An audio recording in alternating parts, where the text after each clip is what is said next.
እሱ ደውሎ ራሱ ባልሽ ነው ብሎ ነግሯታል። አብረው ራሱ ባልሽ ነው ብሎ ነግሯታል። አንተ ይሄንን ነገር እነሱ ትዳር ውስጥ በጣም በዚህ ደረጃ ጠልቀህ የገባህበት ፈላጭ ቆራጭ የሆንክበት አግባብ ከምን አንፃር መጣ? ምን ላድርጋት? እሺ ልብሷን ቀዳ መጣች። ምን ላብራት እቺ ልጅ?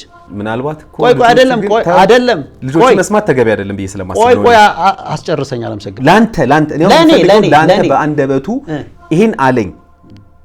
እውነት እሱ ትዳሬ ላይ ገብቷል ካለ መስቀል ያዝ፣ እኔ መስቀል ይዛለሁ እምላለሁ። በቃ እሱ ነው የሚፈታን።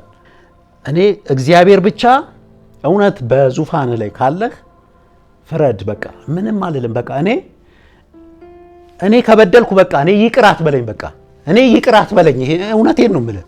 ይቅር አትበለኝ እግዚአብሔር። በቃ ይቅር አትበለኝ።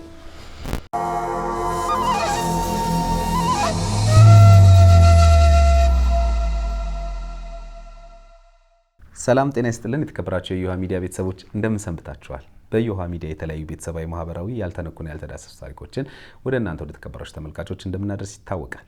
ዛሬ በአንድ ታሪክ ተገናኝተናል። በእርግጥ ይህ ታሪክ ከዚህ ቀደም በዮሃ ሚዲያ እነዚህ ሁለት ጥንዶች ተገኝተው በተናጥል ይህን ጉዳይ ወደ እናንተ ወደ ተከበራችሁ ተመልካቾች አድርሰን ነበር።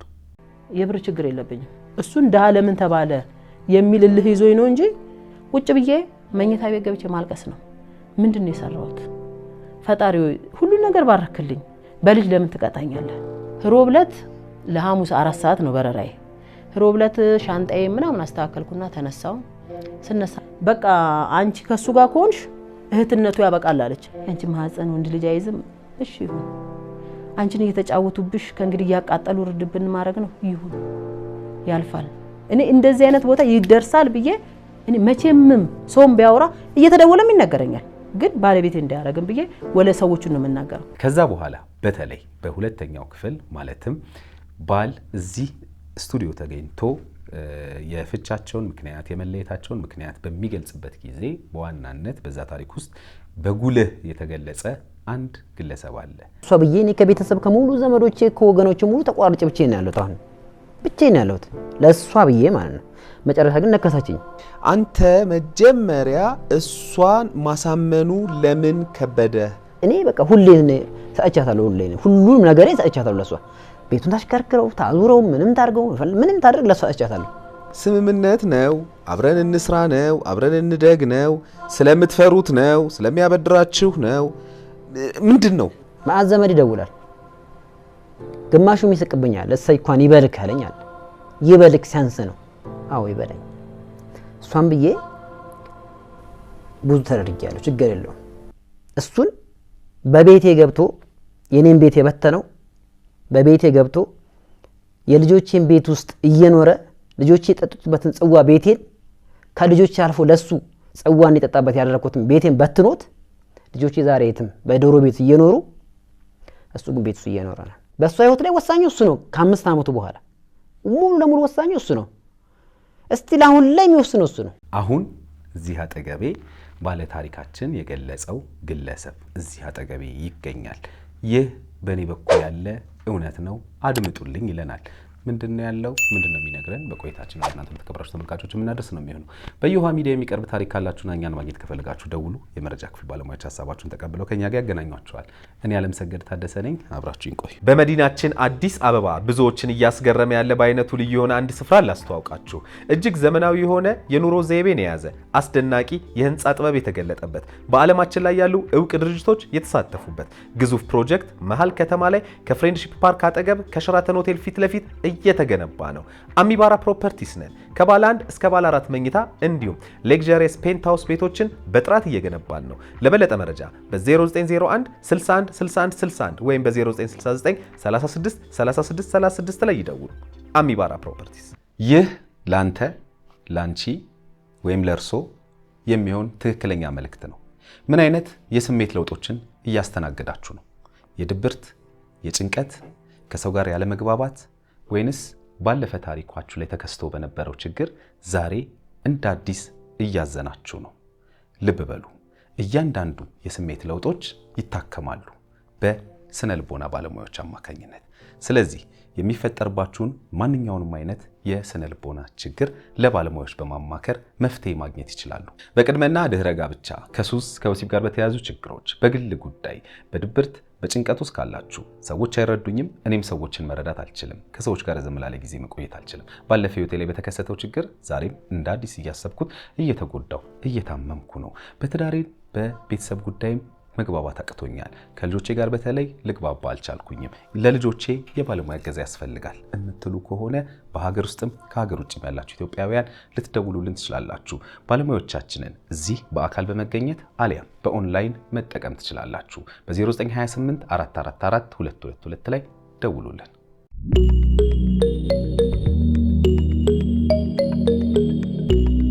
እንኳን ደህና መጣ። እንኳን ደህና ቆያችሁኝ። በጣም እናመሰግናለን። እንግዲህ ከዚህ ቀደም ባለ ታሪኮች ሆነው እዚህ ጋር ካቀረብኳቸው ሰዎች ታሪክ ጋር በተያያዘ በተለይ በስንታየው ምትኩና በአበረው መንግስቴ ሁለት ጥንዶች እንግዲህ ኦልሞስት ወደ 20 ዓመት አካባቢ በፍቅርም በትዳርም አንድ ላይ የኖሩ ጥንዶች ነበሩ። እዛ ታሪክ ላይ እንግዲህ በተለይ ከስንታየው ጋር በነበረኝ ቆይታ ያነሳችልኝ ጉዳዮች ነበሩ። ከዛ በኋላ የዛ ታሪክ ደግሞ ዋነኛው ተጠቃሽ ባለቤቷ ወይም የልጆቿ አባትም አበረ መንግስቴ እዚህ መጥቶ ነበርና ከሷ የሰማሁትን እሷ የነገረችኝን ነገሮች ተንተርሼ ለሱ በጣም በርካታ ጥያቄዎችን አቅርቤለት ነበረ። ምላሽና ማብራሪያ ሰጥቷል። በዋናነት ግን የሱ ምላሽና ማብራሪያ ውስጥ ኦልሞስት እንግዲህ ከ80% በላይ ለዚህ ትዳር መፍረስ ለልጆች መበተን ተጠያቂ የተደረከው አንተ ነህ ወይም የስንታየው ወንድሟ ነው እንደዚህ ያደረገኝ፣ ወንድሟ ነው እዚህ ቦታ እንደዚህ ሆኖ የሚለውን በጣም በርካታ ሀሳቦችን እያነሳልኝ ነበርና ጥሪ አቅርቤልክ ነበር ቪዲዮ ላይ። ስለዚህ ጥሬን አክብረህ ስለመጣ በቅድሚያ በተመልካቾች ስም በራሴም ስም አመሰግናለሁ። እኔም በጣም አመሰግናለሁ ስላገኘኋችሁ። እሺ ራስክን አስተዋውቅልኝና ለተመልካቾች። በመጀመሪያ ደረጃ ያው ስሜ ምንተስኖት ምትኩ ይባላል። ያው ሞጆ ነው ተወልጄ ያደግኩት። ከዛ በኋላ ያው ወደ ትምህርት ቤት ገባው ተማርኩ። መጨረሻ ላይ ያው ወደ ዩኒቨርሲቲም ደርሼ በአሁን ደረጃ ያለሁት ያው መምህር ነኝ። ያው መምህር ነህ? አዎ እሱም ጠቅሷል። ያው ጠቅሶታል። አዎ ድሃ መምህር በሚል መምህር በጣም እንግዲህ ለሀገር ትልቅ ባለውለታ ናቸው ብዬ እኔ በግሌ ከማስባቸው የሙያ መስኮች ውስጥ ሁሉም ለሀገር ባለውለታ ነው። እኔ በግሌ ግን ያው ለመምህራንና ለወታደሮች ሀገር ለሚጠብቁ ሰዎች ትልቅ ቦታ አለኝ በግሌና እስኪ ወደ ጉዳያችን እንግባና እንደው ምናልባት በዚህ ጥያቄ በጀምር በጣም ደስ ይለኛል። እንዴት ነበረ ከባለ ታሪካችን ከአበረው መንግስቴ ጋር እንግዲህ አንተ የእህትክ የትዳር አጋር ባል ነውና እንደው ከትዳሩ በፊት ነው ትውቃችሁ? እንዴት ነበር ትውቃችሁ? በዛ በጀምር ደስ ይለኛል። እሺ ጥያቄን ከመመለስ በፊት ግን መጀመሪያ ለህዝቡ የሆነ ነገር ማለት እፈልጋለሁ። ምን መሰለ የጋራ የሚያደርገን አለ። አሁን ለምሳሌ እንደ መምህር ሲባል እኔ ብቻ አይደለሁም መምህር። ብዙ በሚሊዮን የሚቆጠር መምህር አለ ኢትዮጵያ ውስጥ፣ ዓለም ላይም መምህር አለና ከአንድ መምህር ይሄ ይጠበቃል ብሎ እሱ በገለጸኝ ልክ ይጠበቃል ብሎ ማሰብ ለኔ ራሱ ራሴን እስከምጠራጠር ድረስ ነውና ቢያንስ እዚህ ነገር ውስጥ እንኳን ተገኝቼ ብገኝ እንደ ጅምላ መምህር ተብሎ ሊወቀስ አይገባም። ተቋሜም እንደ ተቋም ሊወቀስ አይገባም። እኔ አሁን ከመነሻው ጀምሮ ይሄንን ነገር ወደዚህ ስትመጣ እቺ ቀን እንደምትመጣ ወደ እኔ እንደምትመጣ እርግጠኛ ነኝ። ምክንያቱም እሱ ሲያደርግ የነበረውን ነገር አውቃለሁ። እዚህ መጥቶ ያንን ነገር እንደሚያደርግ በእርግጠኝነት አውቃለሁ። ስለዚህ መወቀስ ካለብኝ በተናጠል እኔም ብቻ ነው ሊወቅሱ የሚገባው እንጂ ከዛ በተጨማሪ ከሌላው ማህበረሰብ ጋር የጋራ በሚያደርገኝ ነገር በሙሉ እንድወቀስ አይገባም። ሌላው ማህበረሰብ አብሮ እንዲወቀስብኝ አይገባም ነው። ይሄንን ላሳስብ ፈልጋለሁ። አዎ ትክክል ነህ። በየሁሉም እኮ የሙያ መስክ ላይ ግለሰብ እንደ ግለሰብ ነው። ትክክል። እሱ ነው ማለት ነው። አዎ የሚመሰገነው የሚወቀሰው እንደ ግለሰብ ነው። ቤተሰብም መወቀስ የለበትም። የኔ እናትና አባት የራሳቸው የሆነ እንትን አላቸው። እኔ ነኝ በዚህ ታሪክ ከተወቀስኩም እንትን ምስጋናውን ቢያንስ ጀግና ሰው ካሉኝ ዛሬ ጀግና መምህራኖች ብሎ ቢያመሰግን ለህዝቡ ደስ ይለኛል። ግን የኔን ጥፋት እኔ ልውሰደው፣ መልካም ነገሩን ግን መምህር የሚለውን ነገር እሷ አልወቀሰም። በነገራችን ላይ እሷ አልወቀሰም። አይ መምህር ስላለ አሁን ኮሜንት ላይ እንደዛ የሚባል ነገር ስላለ ህዝቡ እንደዛ ባያረግ ደስ ይለኛል ነው። እና ከእሺ ወደ ጥያቄ ስገባ ያው ከአብረው ጋር እኔ የተዋወቅ ነው በሷ ነው የተዋወቅ ነው። እኔ እንደውም ኮሌጅ ማር ነበር ያኔ 97 አካባቢ 98 ከክረምት ላይ ስመጣ ነው እንደገጠመ እኛ ቤት ያገኘሁት እንጂ እኔ ከዛ ፊት አላውቀውም፣ አያውቀኝም። ያኔ እሱ ከአገሩ ወደኛ አካባቢ እንትን ብሎ ለትምህርት መጥቶ እዛው እንደተገናኙ ነው ማቀው። ብዙም ቅርርብም የለንም።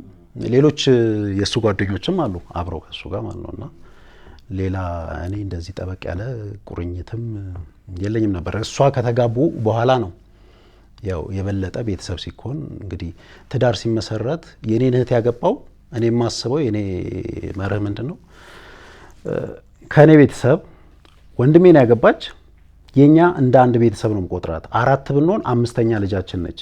እሱም አሁን 5 ነን በህይወት ያለ ነው 6ኛ ልጅ ነው ብዬ የምቆጥረው ማለት ነው። ይሄ ነው ምክንያቱም የኛ እህት ደግሞ ለነሱ ቤተሰብ እንደ አንድ ተጨማሪ አባል ነች እንጂ ልጅ ነች እንጂ የተለየ ነገር አይደለችም። እንደዛ ነው ማስበው።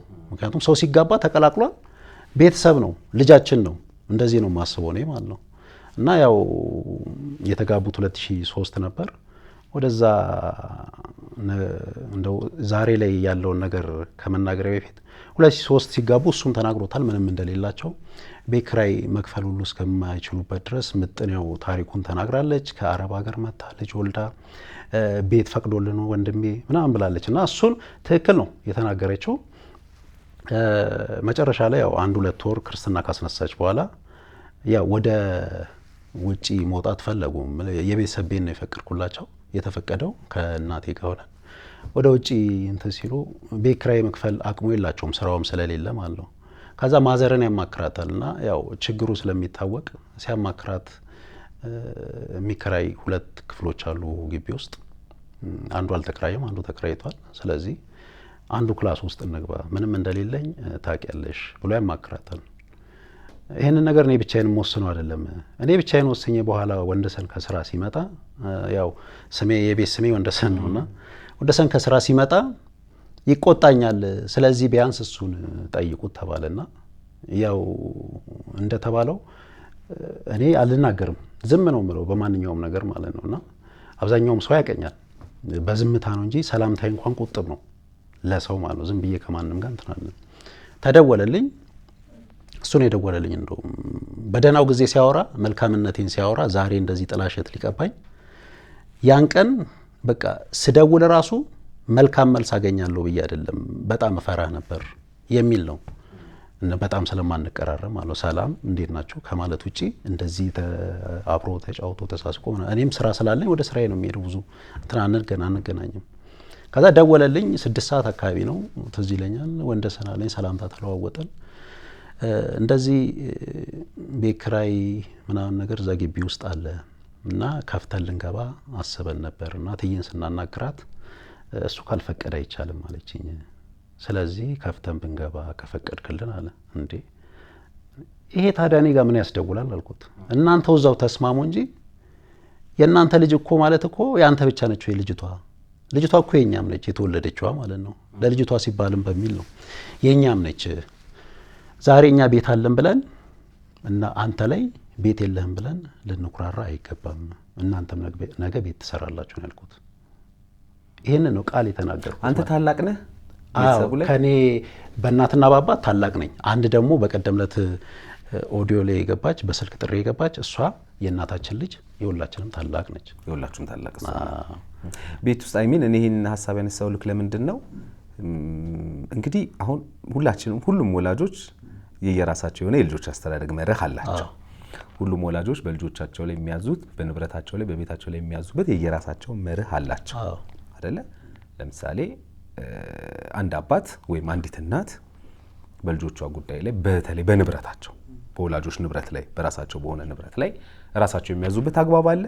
አደርዋይስ ደግሞ ቤት ውስጥ ታናሽም ሆኖ እንኳን ታላቅ ሆኖ ይቅርና ታናሽም ሆኖ የሚፈራ ሰው ይኖራል። የሚፈራ ልጅ እሱን አስፈቅዱ ወይ እሷን አስፈቅዱ እንጂ እንደው የሚባልላቸው ቤተሰቦች አሉና እናንተ ቤት አሁን እናትህ ወንደሰንን አስፈቅዱ ያው በቤት ስምክ ልጥራ ሶሪ ስለያስኩ ወንደሰንን አስፈቅዱ ያሉበት ምክንያት ከምን አንፃር ነው? እዛ ቤት ውስጥ ፈላጭ ቆራጭ ነህ አንተ ነው የምታዘው? ከምን አንፃር ነው? እኔ ፈላጭ ቆራጭ አይደለሁም። ነገር ግን በሚደረገው እኔ ካየው አላልፍም። በሚደረገው ነገር ስህተት ነው ብዬ ሳስብ እናገራለሁ። እናቴ ስለሆነች ዝም ብዬ የማልፈው ነገር የለም። እህቴ ስለሆነች በቃ እናገራለሁ። ካልተግባባን ማለት ነው በቃ ለ2 ቀን ለ3 ቀን ዝም ብያቸው በቃ እንትን እላለሁ። በቃ ይቀጥሉበት ብዬ ተዋቸዋለሁ እንጂ እንደዚህም ጫና መፈጥርባቸው አይደለም። ግን ይሄ መንገድ አያስኬዳችሁም የሚለውን ነገር አስቀምጣለሁ። አሁን ለምሳሌ በይፋ አልተጋቡም። በወቅቱ ሽማግሌ ልኮ እንዴ ክብር እኮ ይገባናል እንደ ቤተሰብ ሽማግሌ ልኮ እኛም ከነሱ ጋር ተግባብተን ሊሆን ይገባል። አሁን እነሱ ይሄንን ሁሉ ሂደት ሳያደርጉ ነው እንትን ያሉት። ልጅቷ ወለደች። እንግዲህ የተወለደ ስትወልድ ወደ ውጭ መግፋት የለብንም።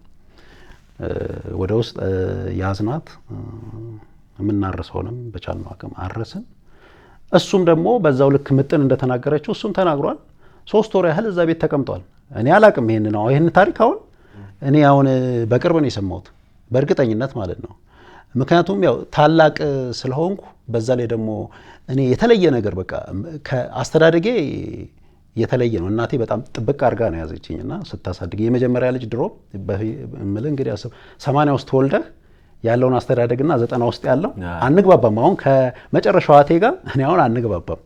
80 ውስጥ 70 ውስጥ የተወለደ ልጅና 90 ውስጥ የተወለደ ልጅ የተለያየ ነውና እንደዚህ አይነት ነገሮች አሉ እንጂ እኔ የተለየ ፈላጭ ቆራጭነት አይደለሁም። ከዛ በተጨማሪ አንድ የማነሳለ ነገር ወደዚህ ከመግባታችን በፊት የሲስተር ጉዳይ አሁን በስልክ መልስ የሰጠችው እህታችን ታላቅ እህታችን ያው በጣም እኔ አዝኛለሁ ነገሩን ስለማቀው ማለት ነው።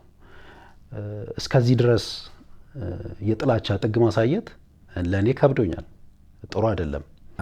ወደ እሷ ሀሳብ እመጣለሁ። በነገራችን ላይ ወደ በኋላ መመጣ ነው የሚሆነው። ግን እንደው ግልጽ ለማድረግ ምጥን ያለችኝን አስታውሳለሁ። እዚህ መጀመሪያ ከአብረው ጋር እንደተዋወቅን ብዙ መስዋዕትነት ከፍዬለታለሁ። ኢቭን ቤተሰቦቼ አይፈልጉም ነበረ የኔና የሱን ግንኙነት ብላኛለች። ከምን አንጻር ነው ማለት ያልፈለጋችሁት? እንደው መቼም የሆነ ሰው አንዳንዴ ምክንያት ሊኖረን ይገባል ብዬ ስለማስብ ነው። እኔ ጥላቻ የለኝም አለመውደድም አይደለም።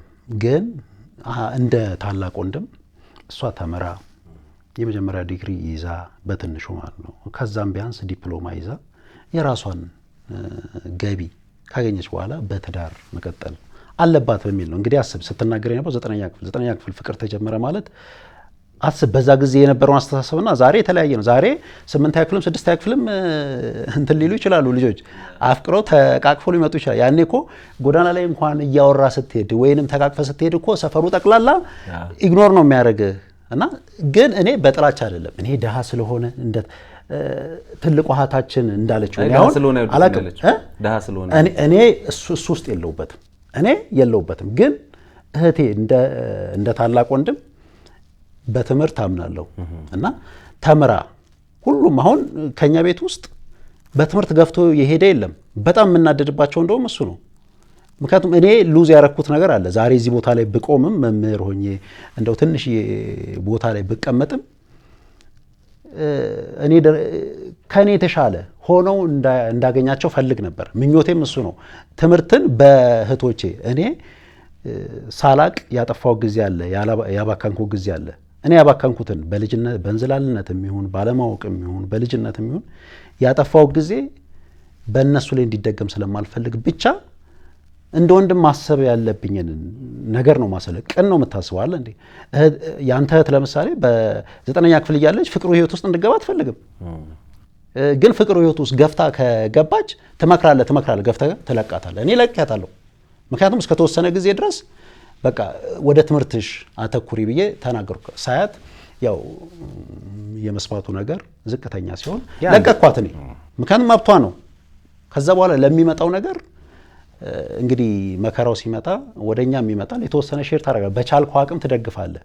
ከዛ በዘለለ ግን እኔ እንደዚህ አይነት ጥላቻ የለኝም፣ ግን መክራለሁ። ምክንያቱም መምከርም ስላለብኝ ነው። መከራው እኔ ጋር ስለሚመጣ ማለት ነው መጨረሻ ላይ። አሁን እነኚህ ልጆች ያኔ ባይጋቡስ ኖሮ አስረግዟት ወልዳ አብረው ባያገባ ኖሮ ምንድን ነው የሚፈጠረው ነው። እቺ ልጅ ህይወቷ ተመሰቃቅሎ የሆነ ቦታ ላይ የሴት ልጅ ህይወት ከተሰበረ ደግሞ ዳግመኛ ለመጠገን በጣም ከባድ ነገር ነው እና የወንድ ልጅ ይሻላል። ወንድ ልጅ ምንም የሚያጎሳቁለው ነገር የለምና የሴት ልጅን ህይወት በጥንቃቄ መያዝ ጥሩ ነው የሚል ነው። ትክክል። ይሄ እንደ ወንድም ማንም ወንድም ለእህቱ የሚመኘው ነገር ነው እያስባለሁ እና ያው ጥያቄዎቹ ምንድነው እሷም ካነሳቸው አንጻር ስለሆነ ነው ላንተ ምን ጥያቄ ያነሳውልህ። ኦኬ ወደ ዋናው ፖይንታችን እስኪ ደግሞ እንግባ። እንግዲህ ምጥንና አብረው እንግዲህ እናንተ ቤት በተፈቀደላቸው ቤት ከኖሩ በኋላ ከዛ በኋላ እንግዲህ ራሳቸውን ችለው ወጥተው በስራም በምንም እያሉ እንግዲህ ኑሮ ጀምረው ነበር። ልጆች መጡ፣ ልጆች ተወለዱ። ከዛ በኋላ ደስተኛ ነበርን ነው የሁለቱም ሀሳብ። አሁን ነው እዚህ ጋር ነው እንግዲህ ያንተ ጉዳይ የሚመጣው። ልክ ወንድሟ ወንደሰን ወደኛ ቤት በመጣ ጊዜ ነው ችግር የተፈጠረው ነው በሱ በኩል የሚቀርበው ሀሳብ።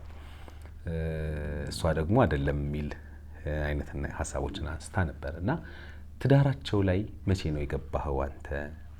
ወደ ቤታቸው ሄድከው መቼ ነው? እሺ እዛ ከመድረሳችን በፊት እኔ ያደረኩትን ነገር አሁን የሱን ጥያቄ በዝርዝር አስቀምጫለሁ እዚህ ጋር ማለት ነው። ቪዲዮውን አይተህ በጣም ብዙ ጥያቄዎች ይዣለሁ እንደመጣ ይቻላል።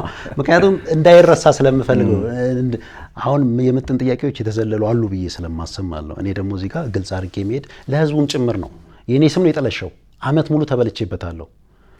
ዛሬ እንደውም ስጠሩኝ ገርሞኛል። እነዚህ ሰዎች አስበውበት ነው የመጥምቀ መለኮት ቅዱስ ዮሐንስ ደጆ ይዳል ምናምን ሲል ነበር እዛ ያለን። ዛሬ ደግሞ መጥምቀ መለኮት ቅዱስ ዮሐንስ ነውና እውነቴን ሊያወጣ ነው ብዬ በቃ ደስ ያለኝ ቀን ነው። በቃ ልክ ለሷ ደውዬ በ30 ስትለኝ በቃ ዛሬ ነፃ የምወጣበት ቀን ነው ብዬ በጣም ነው ደስ ያለኝ ዛሬ የዛሬን ቀን ማለትና ምን መሰለ ያው 2003 ተጋቡ። ያው በመሃል ጥል አለ። እኔ ያኔ እንትን አለም አልገባባቸውም። ማዘር ስላለች አብዛኛውን ጊዜ ማዘር ነው የምትሸመግላቸውና ግን አንዳንዴ ወሬዎች ሽው ይለኛል። ያው የሱ ቤተሰብ ጣልቃ ገብነት በጣም ከፍተኛ እንደሆነ ማለት እሷ እንዳነሳቸው ነው በተደጋጋሚ ጊዜ የሚነሳው ማለት ነውና ሽምግልና ላይም ራሱ እኮ አምኗል። ዛሬ እዚህ መጥቶ ምን እንዳስካደው ግራ ገብቶ ነው እንጂ ሽማግሌዎች ራሱ አሉ ሁሉን አምኛለሁ የሴቷን ብቻ ነው ማላምነው ብሎ ማለት ነው። ቢላ ማውጣቱንም አምኛለሁ፣ 500 ሺህ ብሩንም አክሰሪያታለሁ፣ ትክክል ነው። ወንድ ልጅ ማህፀንሽ ወንድ ልጅ አይዝ የሚለውንም ነገር አምኛለሁ፣ ጠቅላላ አምኛለሁ ብሏል። የሴቷን ግን አላምንም። ከዛ በኋላ ይሄንን ይልና አንተ ነህ ነው ያፈጠሉ ወደኔ ማለት ነው። ይሄ ደግሞ ቢያንስ ጥሩ አይደለም። ሰው ስህተቱን ማመን ያለበት ራሱ ነው፣ ማስተካከልም ያለበት ራሱ ነው። እና እስከ 2010 ምናምን አካባቢ እንደዚህ ወጣ ገባ እያልኩ ነው አንዳንዴ ነው እንትንና የቤተሰብ ጣልቃ ገብነት አለ ሲባል ምንም አላልኳትም። እኔ እሷም አለው በቃ ይሄ ያለ ነው። ካንቺ ጋር ይኖርም አለ እነሱ ሌላ ሀገር ነው የሚኖሩት፣ አንቺ ሌላ ሀገር ነው የምትኖሪው። እሱ በድሎሻል አልበደለሽም? ካልበደለሽ ቀጥታ መጥቶ ሲበድልሽ ብቻ ተናገሪ። ከዛ በዘለለ ግን ቤተሰቦቹ እንደዚህ ያደረጉኝ ብትይ ያው የቤተሰብ ጣልቃ ገብነት ያለ ነው የሚል ነገር ነው እኔ ተቀብዬው የኖርኩት ማለት ነው። ግን መጥተው በቀጥታ አንቺን እንትን ሲሉሽ መርዝ እስከ መስጠት ነው። መርዝ ለመስጠት ራሱ እስከ መመኘት ሁሉ ደርሰዋል። እሷን ይሄ ሁሉ አለ። ወንድሟ የሱ ወንድም እሷን ለመድፈር ያደረገውን ጥረት ተናግራለች። ይሄንንም አምኗል። 2011 አካባቢ እናታችን አረፈች። ከዛ በኋላ እንግዲህ ቀጥታ ወደ እኔ መጣ ማለት ነው። ምክንያቱም ሴት ነች። ያው ስትጣላም የሆነ ሰው ትጠራለች አለ። መቼስ ብቻውን የሚኖር ሰው የለም። ያው 2012 ላይ እንዳጋጣሚ ባለፈው ያነሳችውን ጥያቄ ክሊኒክ ላይ ሄዳ እንደዚህ ስመረመር ባሏ አይደለውም እንትኗ ፊት ማለት ሐኪሟ ፊት ባሏ አይደለውም ብሎ ክዶኝ ወንድሜ ነው ከ3 ወር በኋላ ያስታረቀኝ አለች። ያኔ ነው በቃ በግልጽ እኔ እህቴን ያስደፈርኩት ብዬ የማምነው ማለት ነው። ከዛ እንዳጋጣሚ እነሱ ቤት ሲሄድ ወንደሰን ከምጥን ጋር ተጣልተናል። በምን ኬስ እኔ እንጃ እስቲ ቁጭ ብለን እናወራለኝ። ቁጭ አለን አወራን። ስናወራ ሐኪሟ ፊት ሚስቴ አይደለሽም ብሎ ክዶኛል። ስለዚህ ከአሁን በኋላ ከሱ ጋር መኖር አልፈልግም አለች። ከዛ እኔ ደግሞ ያላቸውን ፍቅር ያላቸውን አቀራረብ ስለማቅ እኔ በቃ ትኩረት አልሰጠውትም። ትዳር ነው አንደኛ፣ ልጅ አለ። ልጅ ከመጣ በኋላ ትዳር ከተመሰረተ በኋላ ቀላል ነገር አይደለም። ስለዚህ ቀለል ነው ያደረኩት ሁሉን ነገር ማለት ነው። እንዴ እናንተ ከዚህ በላይ ትቃለዱ የለ እንዴ? አሁን ይህንን ነገር ቁም ነገር ብለሽ ነው? ጥል ለማንሻ ካልሆነ በስተቀር ቁም ነገር ብለሽ ነው? ዛሬ ላይ ሳስበው ግን ቁም ነገር ነበረው ለካስ ያ ነገር። እኔ ነኝ ያለት እህቴን በግልጽ ያስናቅኳት ማለት ነው። እና በቃ ቀለል አድርጌው ተሳስቶ ነው የተናገረው እንጂ የተለየ ነገር ኖሮት አይደለም። አውቀህ ነው በቃ አንተ ለሱ ተደርባል ብላ ጭራሽ ለ2 ሰዓት አል ማለት ነው በመክራት በገስጻት ምን ስል አለመግባባት መጣ። ጭራሽ እኔና እሷ ተጣልተን ተለያየን። እስከዚህ ድረስ ማለት ነው እንግዲህ 2012 ላይ በዚህ ቀጠለ። ከዛ በኋላ ያው በመሀል ጥሎች አሉ። ጥሎች ሲመጡ ያው አብዛኛውን ከቤተሰብ ጋር ነው ከሱ ቤተሰብ ጋር ማለት ነው። የሱና አባትና እህቱ ፈተና ነው የሆኑባት እኔ እስከማቀው ድረስ ማለት ነው። በጣም ብዙ ነገር አድርገዋታልና ከዛ 2014 እንዳጋጣሚ ሌላ ደግሞ አደገኛ ጥል ተነሳና የጥሉ መነሻ ደግሞ ምንድነው? አባትና እህቱ መጥተው ብር ልንወስድ ነው የመጣ ነው እነሱ ቤት ማለት ነው። ተጣልተዋል እንግዲህ አስብ። ከዛ ፊት ተጣልተዋል። አንተ የተጣላውን ሰው ማለት መጀመሪያ በሽማግሌ ወይ ታርቀህ ይቅርታ ተባብለን አለ እንዴ እሱ ጋር መሄድ ያለብህ እንጂ ዝም ብላ አትሄድም። እኔ አሁን አንተ ከኔ ጋር ብትጣላ እኔ ቤት የምትመጣው ዝም ብለህ በፈለክ ጊዜ ሰድበኝ የምትሄድ በፈለክ ጊዜ ደግሞ ሳትታረቅ ዝም ብለህ ቤት ይዘው ብለህ ትገባለህ እንዴ? ይሄ የሚሆን አይመስለኝም። እና ብር እንወስድ እንደ ሰው እንደ ግለሰቡ ሊወሰን ይችላል። ምክንያቱም አሁን እዚህ ጋር ለምሳሌ ወላጆች ናቸው አይደለ? እነሱ ወላጆቹ ናቸው ወላጆቹ ናቸው። አዎ። ስለዚህ አልተቀየማቸው ይሆናል ወይም አይቀየመንም ብለው አስበው ሊሆን ይችላል። ከሱ ጋር ለሚጣሉት ከሷ ጋር የመጡት ግን እሱን ነው የጠየቁት። እሱን ነው ቤት ድረስ መጥተው ማለት ቤቱ የጋራቸው ነው። አዎ። ስለዚህ እሷን ጠልተዋል፣ ከሷ ጋር ተጣልተዋል። ስለዚህ ከሷ ጋር ያላቸውን ልዩነት ደግሞ በሽማግሌ የሚሆን በሌላ መንገድ ፈተው እንትን ማለት አለባቸው ማለት ነው።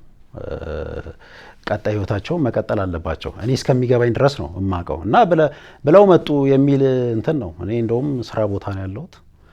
ከዛ ተደወለልኝ። ምንድነው ስል እንደዚህ ተጣልተዋል። እንዴ ቆይ ምንድነው አልኩና መጀመሪያ እሷ ጋር ደወልኩ። ስደውልላት በጣም ስሜት ይሆናለች። ተጣልተን ከዚህ በፊት እንደዚህ አድርገውኝ እንደዚህ አድርገውኝ ብላ የዘረዘረችውን ባለፈው ቪዲዮ ላይ ማለት ነው ተናግራለች። አዎ እሱን ነገረችኝ። ቆይ ለማንኛውም መጣለው አንቺ ራስሽን አረጋጊ አልኳት።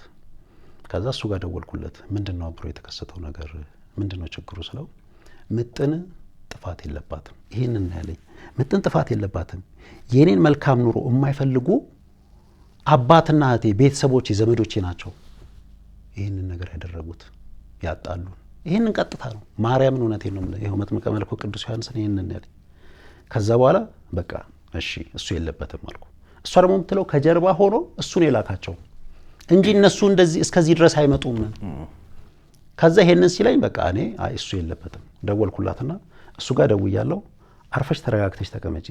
እሁድ ቀን ነው ይሄንን ያልኳት። ማክሰኞ እመጣለሁ እኔ ክላሴን የተወሰነ ነገር አስተምሬ ተመልስ ማክሰኞ እመጣለሁ። ችግሩን ቁጭ ብለን እንፈታለን አልኩ። መጣሁ ፈተን ያው ተመልሼ ወደ ስራዬ ሄድኩ። እንግዲህ ምናልባት አሁን ግልጽ እንዲሆን እኔ የምፈልገው ምጥን የሷን ሐሳብ ሙሉ ነግራኛለች በሙሉ አብረውም እንደዛው የራሱን ሐሳብ። አሁን እኔ የምፈልገው እኔም ተመልካቾች የሞጆ ህዝብም ግልጽ መሆን ያለበት ያንተ ጉዳይ ነው። አንተ ስለተጠቀስክ እዚህ ታሪክ ላይ ምክንያቱም ለዚህ ትዳር መፍረስ እንደ ምክንያት ከተገለጹት ውስጥ ያንተ ጣልቃ ገብነት ተብሎ ስለታሰበ እሱ እንድታጠራልኝ ነው የምፈልገው። ስለዚህ አሁን እሱ እያለ ያለው ምንድነው በዋናነት ወንዴ ያው እኛ ትዳር ጥሩ ግንኙነት ነበረን ብሏል። ለኔም ብሎኛል። ቪዲዮ ላይ አላየው። አዎ ብሎኛል ለኔ። ከዛ በኋላ ግን በቃ ጣልቃ ገብነቱን መቆጣጠር አልቻልኩኝም። እሱ ነው የሚጠመዝዛት ብሎኛል ቃል በቃል። ምናልባት እንግዲህ በዋናነት እንደውም በገንዘቡም ጭምር እሱ ነው የሚያዘው። እሱ ያላትን በሙሉ ነው የምታደርገው ብሎኛል። እኔ በሁለት ነገር አየዋለሁ ይሄን። አንዳንዴ እንደ ወንድም እንደ መካሪ እንደ ታላቅም የሆኑ ነገሮች ላይ ኢንቮልቭ ልናደርግ እንችላለን። የምናየው የስተት መንገድ እህቶቻችን ወንድሞቻችን ሲሄዱ ስናይ አይ ተው ይሄን አታርጉ ብለን ቆጣ ልንል እንችላለን ብዬ አስባለሁ። ከዛ ውጪ ግን ሊትል ዲቴይል ውስጥ መግባት ይሄ በጣም ዝርዝር የትዳር ጉዳይ ውስጥ መግባት ለትዳሮች አደጋ ሲሆን አይቻለሁ። እኔ ምናልባት በስራዬ የገጠመኝ ማለት ነውና አንተ ይሄንን ነገር እነሱ ትዳር ውስጥ በጣም በዚህ ደረጃ ጠልቀህ የገባህበት ፈላጭ ቆራጭ የሆንክበት አግባብ ከምን አንጻር መጣ? እኔ አሁን እኮ እዚህ ጋር ግራ ገብቶኛል። ምንድነው ፈላጭ ቆራጭ የሆንኩት? በገንዘብ ዙሪያ ራሱ እኔ የማዘው ነገር የለም እኮ። እንደውም እኮ እኔ ገንዘቤን ሰጥቼ ጉልበቴን ሰጥቼ ጊዜን ሰጥቼ እነሱን ለመደገፍ ነው እንጂ ያደረኩት ጥረት ከዛ በዘለለ እነሱ ውስጥ ጣልቃ የገባውበት ነገር የለም። እንደውም 5 ዓመት ሙሉ እሷን ነው አርፈሽ ተቀመጪ ብዬ ስቀጠቅጣት የነበረው ማለት ነው። ብዙ ነገር ሲነገር ማለት ነው። እኔ ግንቦት ላይ 2016 በሙሉ በቃ እናንተን ካሁን በኋላ አልሸመግልም በቃ። ምክንያቱም ምንድነው ሲባል የነበረው በቪዲዮም ላይ እንደተናገረችው በጣም ብዙ ግፍ እንደደረሰባት በቃ ያንቺ ማጽም ወንድ ልጅ አይዝም ቤቱ ያባቴ ነው ምናምን በሚል ያንን ነገር ስሰማ በራሴ ነው የወጣሁት እንጂ እኔ ጣልቃ የገባውበት ነገር የለም። እንግዲህ አሁን አንተ በጣም ብዙ ጊዜ እንደሸመገልካቸው ነው አሁን የተረዳሁት ነው ያየሁት። ለነዚህ ልጆች ለትዳራቸው መፍረስ እንግዲህ እሱ በሱ ምክንያት በሱ በኩል ያቀረበው ምክንያት አለ ሰምተዋል። እሷ ደግሞ በሷ በኩል ያቀረበችው ነገር አለና ምናልባት በዚህ ደረጃ እንግዲህ ፈቅደውልህም ይሁን እንደ ወንድም እንደ ታላቅ ማስበህ ሊሆን ይችላል። እኔ ተረዳሁት በጣም ኢንቮልቭ አድርገሃል እዚህ ትዳር ላይ ለማስተካከል ሊሆን ይችላል ምናልባት ለመገሰጽ አንቺ ተይ እንደዚህ አታድርጊ አሁን ቅድም እንዳልከኝ ለምሳሌ ተይ ይሄ ለቀልድ ሊሆን ይችላል ይሄ ለጨዋታ ሊሆን ይችላል እንደዚህ ያለሽ የሚለውን ጨምሮ በበርካታ ሁኔታ ውስጥ እዛ ትዳር ውስጥ እንደገባ ነው ያየሁትኝና ምናልባት ያ አደጋ የለውም ብለህ ታስባለህ? ለመለየታቸው አስተዋጽኦ አላደረገም ብለህ ታስባለህ? ምክንያቱም እንደዛኛው ሰው ሆነን ደግሞ ስናስብ እኔ ገለልተኛ ነኝ በነገራችን ላይ ለምጥንም ለአብረውም ለሁሉም እዚህ ለሚመጡት እንግዶቼ ገለልተኛ ነኝ ሀሳባቸውን ነው ሼር የማደርገውና ምናልባት እሷ እኮ ከወንድሟ ጋር እንደዚህ የተባበረች ነው ወደሚል አይከተውም እሱን ብለህ ታስባለህ? ቆይ አሁን እኮ እነሱ ቤት ስመጣ ማለት ነው በሁለቱም ፍቃድ ነው እኔ ስሸመግላቸው በእርግጠኝነት የምነግርህ ማለት ነው እኔ ለዚህ ቤት እንግዳ ነኝ እንጂ ፈላጭ ቆራጭ አይደለሁም የቤቱን ባለቤት አይደለሁም ነው የምለው።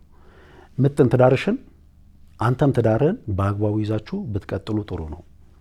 እኔ ላይ ማንም ሰው ተመክቶብኝ ምንም ነገር ማድረግ የለበትም። ምጥን ትዳርሽን እፈታለሁ ብቲ እኔ ቢያንስ ደግ ከሆንኩ ነው ለአንድ ሳምንት ያንቺ ልጆች ይዤ የምቀጥለው ነው። ከዛ ውጪ ግን እኔም አቅም የለኝም ቢኖረኝም ደግሞ አላደርግልሽም ትዳርሽ ነው የሚያዋጣሽ ነው የምላት እንጂ እኔ ከዚህ የዘለለ እነሱ ትዳር ውስጥ ጣልቃ ገብቼ እንዴ እኔ ምን ብዬ ነው ትዳር ማለት ጣልቃ የምገባው? ግን ቆይ አሁን እሱ እኔ ቤት ነው የሚኖረው አለ። እንግዲህ አስብ እኔ የምኖረው እኮ ከ200 ኪሎ ሜትር ርቀት የስራዬ ቦታ እንዴት ነው ማስተምረው? እሺ የመንግስት ስራ ነው አለ እኔ የምሰራው እኔ ቤት ነው የሚኖረው። ምናልባት በወር አንዴ መጥቼ ለዛውም ደውለውልኝ ነው እንጂ እኔ ለመምጣት ራሱ ፍላጎት የለኝም። እነሱ ቤት አልኖርኩም አንተ? እኔ አልኖርኩም። እሱ እኮ በቃ እኔ ቤት ነው ቤት ሰጥቼዋለሁ እንዴ ያለው ክላስ ሰጥቼው እንደዛ አይደል ያለው። እኔ እነሱ ቤት እመጣለሁ እንደ እንግዳ። ምክንያቱም ያው መቼስ ይሄ ቀን ይመጣል ብዬ አላሰብኩም። ይሄ ቀን ይመጣል ብዬ ባስብ እንደዚህ እኔን ስም ያጠለሻል ብዬ ባስብ አጠገቡ አልደርስም። እኔ እኮ ይኸውልህ አንተን ባነጋገርህ አይቼ እግሬን ማሳጠር ሰው ነኝ። ሰላምታይ እንኳን ቆጥብ ነው ብያለሁ። እኔ አሁን የሚያቁኝ አሁን ይሄ ቪዲዮ ሲለቀቅ የሚያቁኝ ጓደኞቼም አሉ ሌሎችም ሰዎች ላይወቻ ወንደሰን እንደዚህ ነው ወይ ብለው ሁሉ ሊጠራጠሩ ይችላሉና እኔ እንደዚህ አይደለሁም ጭራሽ እኔ እንደዚህ አይደለሁም። በቃ ግንባርን አይቼ እምረዳ ሰው ነኝ እና አቀራረቤን ማስተካከል የምችል ሰው ነኝ እንጂ እኔ እንደዚህ እስከዚህ ድረስ ጣልቃ ገብነት ያለኝ ሰው አይደለሁም። እሱ ራሱ እኮ ሲያመሰግነኝ አምና ግንቦት ላይ እኮ አመስግኖኛል እኮ ሽማግሌዎች ፊት ማለት ነው። ሽማግሌዎች የእኛም ዘመድ የሱም ዘመዶች ቁጭ ብለው እስኪ ተናገሩ እስካሁን ድረስ ትዳሬ ሊፈርስ ሲል ጠግኖ ያቆየልኝ ወንደሰን ነው ብሎ ተናግሯል። ከዚህ በላይ ምስክርነት ምን አለ? እዚህ ላይም ቪዲዮ እንትን ቴክስቱ ላይም ማንበብ ትችላለህ። ወረቀት ጽፎ ሄደልኝንም ቅድም አሳይቻለሁ ማንበብ ትችላለህ። እኔ ለነሱ ትዳር መቆም መጠንከር እኔ እኮ ብሬን ያበደርኩት እኮ ምንም እንደሌላቸው ስለማቅ ነው። ያንን ቢዝነስ አስፋፉ አንድ ብቻ ሳይሆን ከዶሮ በተጨማሪ ሌሎች ቢዝነሶችን በግ ከብት ምናምን ነገር መስራት ዶሮ ሪስኪ ነው እያልኩ ነው መክራቸው እንጂ በዚህ እሱ በሚያስበው ልክ እሱ በተናገረው ልክ እኔ እስከዛ ድረስ ጣልቃ ገብቼ እንትን ያደረኩት ነገር የለም። እስከዛ ድረስ እሱ አሁን እንደተናገረዋል ጣልቃ ብገባ ኖሮ ለምን ዘመድ አለ እንዴ ዘመድ አስጠርቶ አይመክረኝም? እንደውም እፈራዋለሁ አለችኝ። ምጥነች ነው የምትፈራው? እኔ እኮ በጣም አዝናለሁ እውነት። እኔ እኮ ምጥን እኮ ማለት ነው የመጀመሪያ ዲግሪን ስመረቅ እንኳን ተጣልተን እኮ ፕሮግራሜ ላይ እኮ አልተገኘችም እኮ ቤተሰቡ እንኳን የእሷ ቤተሰብ እንኳን እኔ ፕሮግራም ላይ አልተገኘም። እስከዚህ ድረስ እኮ አቋም ያላት ልጅ ነች እኮ። ግን በቃ እሱን እንትን እንደምለው ለሷም እንደውም አብዛኛውን ጊዜ ከሱ ጋር ነው እኮ እንደውም ከሷ ጋር እኮ እንትን አንልም። 5 ዓመት ሙሉ ብዙ ነገር ስትነግረኝ እያልኩ እያንቋሸሽኩ ነው እኮ ያስቀመጥኳት። ነገር ግን ነገሮቹ እየከፉ ሲመጡ ያደረኩት ምንድነው በቃ እኔ ካሁን በኋላ እናንተ ከኔ አቅም በላይ ናችሁ፣ ስለዚህ እኔ መውጣት አለብኝ። ቃል በቃል ያለው ምን መሰለ እንግዲህ ወንድም ነኝ አይደል እንዴ ሽምግልና ብሎ ሲያስቀምጥህ አምኖብህ ለኔ ትዳር መቆም ጥሩ ነው ያስብልኛል ብሎ ነው 2016 ላይ ማለት ነው አምና ግንቦት ላይ እንግዲህ ና ሸምግለን ብሎ ነው የተቀመጥኩት። እንደዚህ ቀለበት ወጥመር መዘጋጀቱን አላወቅኩም። በቃ እኔ እንግዲህ በመልካም አሰብኩና እሺ ቁጭ አልኩና አነጋገርኳቸው። በጣም ብዙ ነገር ተነጋገሩ። ምን እንትን ትላለህ? እኔ እናንተ እኮ ቀድመን እኮ ከ3 ወር በፊት እኮ ልንፋታ ወስነናል። ምን ሰው ታነካካለን ያለችው። ከ3 ወር በፊት እንግዲህ እነሱ ቀድመው ለመፋታት ዝግጁ ሆነዋል። ከዛ በኋላ ታይ ብዬ እሷን መምከር ነው የገባሁት፣ መገሰጽ ነው የገባሁት። መጨረሻ ላይ አለመግባባት ቃላት ሲለዋወጡ ያው እሱም ተናዶ የተናገረው ነገር አለ። ምንድን ነው ያለው? ከተፋታም በኋላ አሳይሻለሁ ነው ያላት። እንግዲህ ወንድምን ያክል አስቀምጠህ ሸምግለኝ ብለህ አስቀምጠኸው ወንድም ፊት እንደዚህ ይነገራል? አይነገርም አለ እንዴ። እንዴት እንደዚህ አይነት ቃላት ይነገራል? እንደው ኮሩን ነገር ጠይቃቸው ታውቃለህ? ምክንያቱም ይሄን ጥያቄ ለመሰለ መጠየቅ ምጥን ምን አለች? እንደው ምን ያላቅ ርዕስ እንደተጠቀምኩት እንዳልተጠቀምኩት አላስታውስም እንጂ 24 ጊዜ ነው ሽማግሌ ልኳል የሚልን ሐሳብ አንስታለኝ ነበር። እሱም አንስቷል አበረው ብዙ ሽማግሌዎችን ልክ ያለው። እኔ አሁን በጣም ግራ ይገባኝ በዚህ ደረጃ ይህን ሁሉ ሽማግሌ የላኩበት ምክንያት እንደው ኮር የሆነው የጸባቸውን ምክንያት ጠይቃቸው ታውቃለህ? ከሷም አንጻር እኔ ከሷ አልጠየኩም። ምክንያቱም የኔን ስም ስላጠፋ ልክ ነገሮች እንደተበለሻሹ ቀጥታ የኔን ስም ወደ ማጥፋት ነው የገባው። እሷ ግን ሴት ይዞብኛል ነው የመጨረሻ እንትኗ። ክረምት ላይ እኮ 2016 ክረምት ላይ እኮ 4 ዙር ቢላ ወጥቶብኛል አለችኝ። 3ኛው ጊዜ መታ ነግራኛለች። 3ኛ ዙር ሲወጣባት መታ ቤቴ ድረስ ነግራኛለች።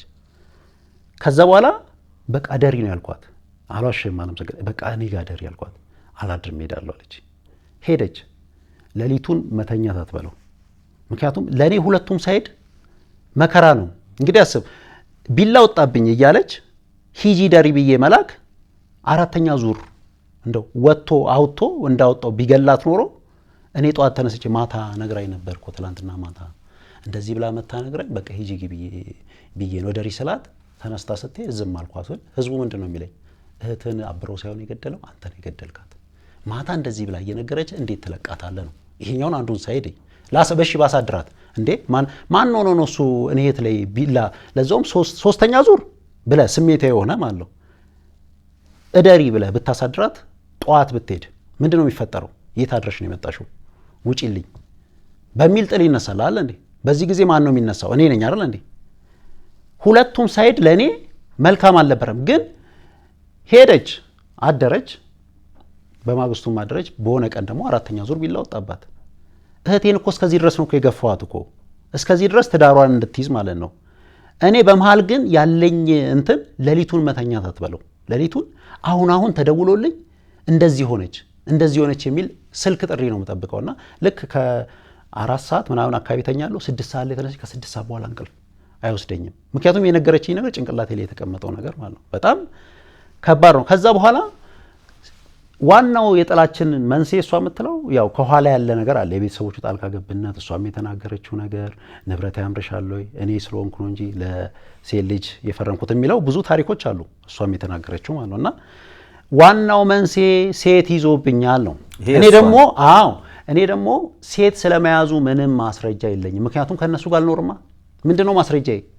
እሷ የተናገረችው ነገር አለ። እሷን ጠይቁ፣ እሱን ጠይቁ፣ እነሱ ይነጋገሩ። እኔ ምን አውቃለሁ? አላቅም እኮ። እንዳጋጣሚ ያኔ ሴቷ እንደበደበች የተባለበት ቀን ማለት ነው ጳጉሜ 1 ነው፣ አምና ማለት ነው። ነገ ነው ጳጉሜ 1 ዓመቱ ነገ ነው። እና ያው እንዳለችው ነው፣ እሷ እንዳለችው ነው እኔ የማውቀው ማለት ነው። እንዳጋጣሚ ስልክ በቴክስት እኔ ጋር መጣ፣ ወንደሰን ለምጥን ቁልፍ ስጣት የሚል ማለት ነው። ተስፋዬ ቤት ይጠብቅሻል የሚል ማለት ነው። እነሱ ጋር ይሄ ተስፋዬ ማለት እነሱ ጋር ዶሮ የሚሰራ ነው። ከዛ ለልጅቷ ቁልፍ ተላከ። ልጆቹም እኔ ጋር ነበሩ። ያን ቀን ምንድነው በተደጋጋሚ ጊዜ የሆነ ቦታ ላይ ወስጄ አዝናናቸዋለሁ ብዬ ቃል ገብቼላቸው ያን ቀን ካላዝናናን ብለው ውጥር አድርገው ይዘው ነበር። ቁልፉን ለልጅቷ ላክን፣ ይዛ ሄደች። ከዛ በኋላ ልጅቷ እስከምትመጣ ድረስ ስንጠብቅ ልጅቷ ቀረች። ከዛ በኋላ ምን አደረግን? ትንሿን ልጅ ላክን። ትንሿን ልጅ ልከን ፌበንን ይዘሽ ነይ ብለን ስንልክ እዛ ሄዳ ልጅቷና የሆነ የዘመዳችን ልጅ በባጃጅ ሲሄዱ መንገድ ላይ እሱን ያገኙታል። ከዛ ወርዶ ይጠብቃቸውና ያገኙታል። ምን ይላል? ፌበን አትመጣም፣ እናንተ እዛው ተዝናኑ እና ማታ አብራችሁ ከምጥን ጋር ነው የሚል ከዘመዳችን ልጅና የእሷን አርሴማ የምትባል ልጅ አለች እና ምጥንም ከወንደሰን ጋር እዛ ተዝናኑ ብሎ ይልካል። ከዛ መልእክቱ እኛ ጋር መጣ። በባጃጅ ቶሎ መጥተው እኛ ጋር ይሄንን መልእክት አደረሱን። ከዛ ምጥን እንዴት እንደዚህ ሊል ቻለ በሚል ተነስታ ብድግ ብላ ነው ሄደችው ማለት ነው ወደዛ። ከዛ በኋላ ስታይ ልጅቷን እዛ አገኘቻት። እሷ እንዳለችው ያ ሁሉ ታሪክ ተፈጠረ። ሲፈጠር እሱ እዛ ስትመታት ሁሉ ፊት ለፊት ነበር እኮ እኔ እንደነገረችኝ ከሆነ ማለት ነው። እሷ ያለችው እንደውም እዚህ ጋር ምንድነው እሷ ይሄን ሀሳብ አንስታ ነበር እዛ ውስጥ ሴት የሆነች የምትሰራ። እሱ ደግሞ በቃል ያለው ምንድነው ለሱ ነው የመጣችው የሚል ማለት እኔ ጭራሽ አላውቃት። እሷ እንደምታውቃት ምጥን እንደምታውቃት ዘመድ እንደውም የቅርብ ዘመድ እንደሆነች ነው። የዘመዳችን ሚስት እህት እንደውም እኔ ጭራሽ አላውቃትም እነሱ ናቸው የሚያውቋት የሚል ነገር ነበር ያነሳችው። ምጥን ምናልባት በዛ ሁሉ ጊዜያቶች በሽምግልናው ጊዜ ይሄን ካለች እንደው አንድ ጊዜም ነው ያሁን የኔ ጥያቄ በነዛ በ20 ምናምን ጊዜ ሽምግልና ቆይታቸው መቼም አንተም ብዙ ጊዜ ዳኝታቸዋል ሸምግልሃቸዋል ብዬ አስባለሁ። እሱ አንድም ጊዜ ምክንያት ነግሮ አያውቅም? እንደዚህ ሆንኩ በዚህ ነው የሚል ነገር ነግሮ አያውቅም? እሱ እኮ ከዛ ቀን ጀምሮ እኮ እኔ ላይ ነው እኮ ትኩረቱን ያደረገው እኮ ከጳጉሜ 1 ጀምሮ እኔ ላይ ነው ትኩረቱ። ቆይ እሺ ከዛ በፊት ነው የምልህ። ከዛ በፊት ለምሳሌ አሁን ይሄ የዛሬ ዓመቱን ነው አንተ ያገኛለሁ። ከዛም በፊት ገላግልሃቸዋል ሸምግልሃቸዋል። እሱ ላይ እሱ እንደ ምክንያት የሚያነሳው ነገር አለ ወይ? ይሄን ስለምታረገኝ ነው እህትክ እኔ መለየት ፈልጌያለሁ ወይ ደግሞ የምለየው በዚህ ምክንያት ነው ወይም ይሄን ያጠፋሁት በዚህ ምክንያት ነው የሚል ነገር ነግሮህ ያውቃል ወይ? እኔ ምንም ነግሮኝ አያውቅም። እንደውም እኮ ቅድም ነገርኩህ እኮ በቤተሰቡ ጉዳይ ነው በተደጋጋሚ ጊዜ ግጭት የሚመጣው ነው። የራሱ ቤተሰብ ማለት ነው። እና እኔ እሱን ሳናግረው ምንም የተለየ ነገር የሚያነሳው ነገር የለም። በቃ ምንም ምጥን እንደዚህ በደለችኝ ብሎ የሚያነሳው ነገር የለም። እኔ እኮ እሷ በመጀመሪያ ደረጃ በድላ እኔ የዘለልኩበት ቀን ሳትበድል ነው እኮ እኔ እኮ እሷን የምጨፈጭፋት እኮ ጀመርሽ ደግሞ ነው እኮ የምላት እንዴ። እሱ ምንም ነገር ካልተናገረ ምንም ነገር አላደረገችኝም ካለ ግጭታቸው ከየት ነው የሚመጣው? እሷም ግጭት የቤተሰብ ጉዳይ ነው። ከቤተሰብ ጋር የእሱ ቤተሰብ ጉዳይ ነው የሚያጣላቸው ማለት ነው በቃ እንጂ ሌላ ምንም አይነት ግጭት የላቸው በመሃላቸው ማለት ነው። በጣም የሚገርመኝ እኮ እሷ እኮ መንፈስ እንደሚያማት ሌሊት ከተኙበት ተነስታ ማለት ነው ራቁቷን እየጮኸች በር ከፍታ ልትወጣ ስትል ያስኳት ብሎ እኮ እርኩስ መንፈስ እንዳለባት አድርጎ 2012 ሁሉ የነገረኝ ነው እኮ ጭንቅላቴ ውስጥ ያስቀመጠው ማለት ነው። እኔ ግን ጻድቃኔ ወስጄ አረጋገጥኩ። እግዚአብሔር ይመስገን ልጅቷ ሰላም ነች። ምንም አይነት ሌሊት አስነስቶ ራቁቷን እየጮኸች በር አስከፍቶ የሚያስኬድ መንፈስ የለባትም። እስከዚህ ድረስ ነው እኮ ጭንቅላቴን የተጫወተበት እሱ ቀድሞ ማለት ነው። እና ትልቁ ከኔ ጋር አሁን እንደዚህ ስሜን ሊያጠለሽ የተነሳበት እንግዲህ የጳጉሜ 1 በዛች ልጅ ምክንያት ከፍተኛ የሆነ ጸብ ተነሳ። ከዛ በኋላ ራሱን የደወለልኝ ና ወንደሰን አለኝ። እሺ ምንድነው የተፈጠረው? በቃ ይጫጫዋሉ። ና ወንደሰን በቃ ቤቱን ረብሸዋለች ምናምን ነገር አለኝ። ከዛ ቀጥታ ሄድኩ። ሲሄድ ሁለቱም ሳሎን ላይ እንትን ይላሉ ቆመው ግብግብ ይዘዋል። ከዛ አንኳኳውና አስከፈትኩና ልጅቷ ነች የከፈተችልኝ። ገባው። ስገባ እንደዛ እንትን አልኩ። እንደዛ ሆነው አገኘኋቸው። ና አንቺ ውጭ ተቀመጭ፣ አንተ ውስጥ ተቀመጥ ብዬ ለያዩዋቸው። ና ሸምግለን አለ። እኔ አልሸመግላችሁም አልኳቸው። ምክንያቱም ምዬ ነበር በቃ ግንቦት ላይ ምዬ ነው የወጣሁት። በቃ ካሁን በኋላ እናንተን ብሸመግላችሁ መጥምቀ መለኮት ቅዱስ ዮሐንስ አይለመነኝ ብዬ ማለት ነው። ምክንያቱም ሊሰሙኝ አልቻሉም። ነገሩ እየተካረረ እንትን እህቴን እየተቆጣው በየጊዜው እህቴን እየተቆጣው ታይ እያልኩ እየገሰጽኩ ሳታጠፋም እሷን እየተቆጣው እንትን ባልኩ መጨረሻ ላይ ነገሮች ወዳልተፈለገ ነገር ሄዱ። ከዛ ያን ቀን አላሸማግልም አልኳቸው። ሌሎች ሰዎችን ጠራውላቸው። ቁጭ ብለው ተነጋገሩ። ሊግባቡ አልቻሉም። መጨረሻ ላይ እሱ ጥሎ ወጣ። ተከተልኩት። ሌሎችም ሰዎች ተከተሉት። ቀበሌ እንደዚህ ዞር ብሎ ቆመ። እኔም እንግዲህ 10 ሜትር ያህል ከነሱ ራቀልኩና ቆምኩ። ከዛ በኋላ በጣም ብዙ ስሜት የሆነ ይናገራል። የሆነ ልጅ ደግሞ የኛ ዘመድ ከኔ ጋር ቆሟል። እጁን ወደኛ እየጠቆመ ይሄው ትዳሯ እንዲፈርስ የሚፈልጉ ዘመዶቿ አነኛውትና አለ። ወደኔ እጁን እየጠቆመ ወደኛ። ከዛ ልጁ ስሜቱን መቆጣጠር ወደ እኛ ነው እኮ የሚለው አለ። በቃ ዝም ብለው ስሜት የሆነ ነው አልኩት። ስሜት የሆነ ነው በቃ ተረዳው አልኩ። ጸጥ አልኩ። ከዛ ልጁ ጥሎኝ ሄደ። ከዛ በኋላ ጠጋልኩና አብረው ለምን እንደዚህ ትሆናለህ? እግዚአብሔርን ነው የምልህ። አብረው ለምን እንደዚህ ትሆናለህ? ቁጭ ብላችሁ እኮ በሰከነ መንፈስ ብትናገሩ ነገሩ እኮ ይፈታል። በጣም ቀላል ነው እኮ ለምን እንደዚህ ታደርጋለህ ስለው አንተ ነህ እንደው እንደዚህ ከባህት እዚህ ያደረስካት። እንዴ ምን አድርጌ? የራስን ችግር አትፈታም እንዴ አልኩት። አንተ ነህ አለኝ። ምን አድርጌ ነው አንተ ነህ ብለህ እንትን የምትለኝ? አንተ ነህ ራስህ አለኝ። አይ እንዲህማ ካልክ የራስህ ጉዳይ አልኩት። በቃ እኔ የለሁበትም እንደዚህ የምትለኝ እኮ የራስህ ጉዳይ። ረግጣህ አንተ ምስወር ረግጠህ እንድትኖሩ አልፈቅድላችሁም። በቃ እንደዚህ አይነት ስሜት ካለ አልኩት እና በዛው እኔ ወደ ቤቴ ሄድኩ። በማግስቱ መጥቶ ያልተናገረው ነገር የለም። እንደውም በጣም አጸያፊ ቃል ሁሉ ማለት ነው። እኔ እናቴን በቀደም ዕለት አመስግኗታል አለ ቪዲዮ ላይ አመስግኗታል። እናቴን ግን እንደዛ አድርጎ አዋርዶ ነው የነገረችኝ። ያንቺ እናት እኮ አባትሽን ገላለች ቃል በቃል ማለት ይሄንን የተናገረው። የእናንተን ቤት ጉድ አላውቅም እንዴ ሲል እኔ ልብሴን ቀድጄ ወደኩ። ሆድሽ ውስጥ ያለው ልጅ እኮ የኔ አይደለም ስም ጠርቶ የከሌ ነው እስከ ማለት ድረስ ማለት ነው። እና በሆዴ ተንፈራፈርኩ አለች። እኔ ጋር ስመጣ ሌሊቱ ሙሉ ስታቃስት ነው ያደረችው እቺ ልጅ። ጠዋት ወስጄ አልትራሳውንድ ሳሳያት ከዛ በኋላ ነው የተረጋጋሁት። ብትሞትስ ብዬ ማለት ነው። ሌሊቱ ሙሉ በጣም ተጨንቄ ነው ያደርኩት። ግን ያንን ቃል ሲናገር የተናገርኩት ቃል አለ እኔ አልክድም። አሁንም እኔ ቅዱስ እናትን አንተ አፈር የገባች እናትን መልካም ያደረገችለትን እናቴን ከአፈር ውስጥ አውጥቶ ነው አራግፎ ይሰደባት ማለት ነው። አሁን ጩኒም ትሰሚያለሽ ምትኩን እትዬ ስለመግደሏ ማረጋገጫ ካለሽ አቅርቢልን። እኔ የማውቀው ነገር የለም በቃ። ስለዚህ ያንቺን እናት ያንቺን አባት እናትሽ ነች የገደለችው ብሎ ነው የተናገረው። ይሄ በጣም ከባድ የሆነ ቤተሰብ ንቀትም ነው።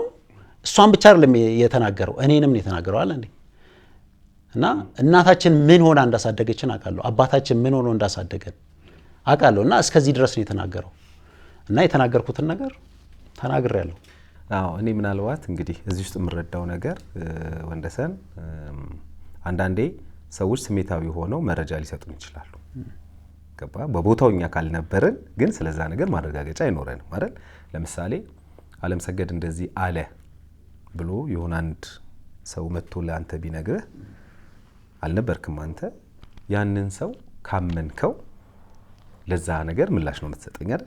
እንደዚህ ብለሃል ብለህ በቦታው ላይ ግን ስትገኝ በቦታው ግን ደግሞ እዛው አረጋግጫለሁ። የመጣችሁ ከማጋ መሰለ ከልጇ ጋር ከፌቨን ከምትባለው ልጅ ጋር ከተስፋዬ ጋር ነው የመጣችሁ።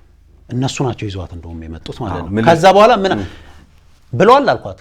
አዎ አለች። ብለዋል እሱንም አዎ። ከዛ በኋላ እኔ ራሴን አላቅም። በእብደትና በጤንነት መካከል ላይ ነው ያለሁት እኔ ማለት ነው። እናትን አፈር ውስጥ የገባች እናትን እስከዚህ ድረስ አንቋሾ ይናገራል እንዴ? በጣም ብዙ ነገር ነው የተናገረው እና በጣም ነው ያዘንኩት። እስከዚህ ድረስ ይናገራል ብዬም አልጠበቅኩም። እና ልጁ ነች ያረጋገጠችልኝ። እኔ እኮ ከምጥም ብሰማ እኮ ላላምን እችላለሁ።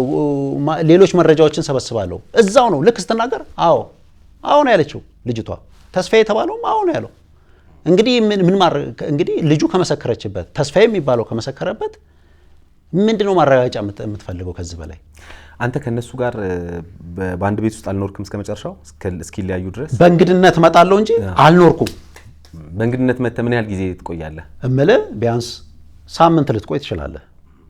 እሱንም እኮ ይኸውልህ ለበዓል ስመጣ ማለት ነው። አሁን ለበዓል ስመጣ ዶሮ ቀደም ብለህ ትመጣና ዶሮዎቹን ይዞ ሲወጡ እሱንም በቅንነት ነው። ቤታቸውን የሚጠብቅ ስለሌለ እነሱ አዲስ አበባ መጥተው 2 ቀን ስለሚሰሩ ማለት ነው ቤታቸውን ስለምጠብቅ እነሱ እዚህ ሲመጡ እኔ እዛ ያለውን ጫጩቶቻቸውን ዶሮቻቸውን ስለምንከባከብ ነው። ሌላ ምንም የተለየ እኔ ከነሱ 5 ሳንቲም ፈልጌም አይደለም። ቤተሰብ መስርታለህ አንተ? አልመሰረትኩም። ኦኬ እሺ።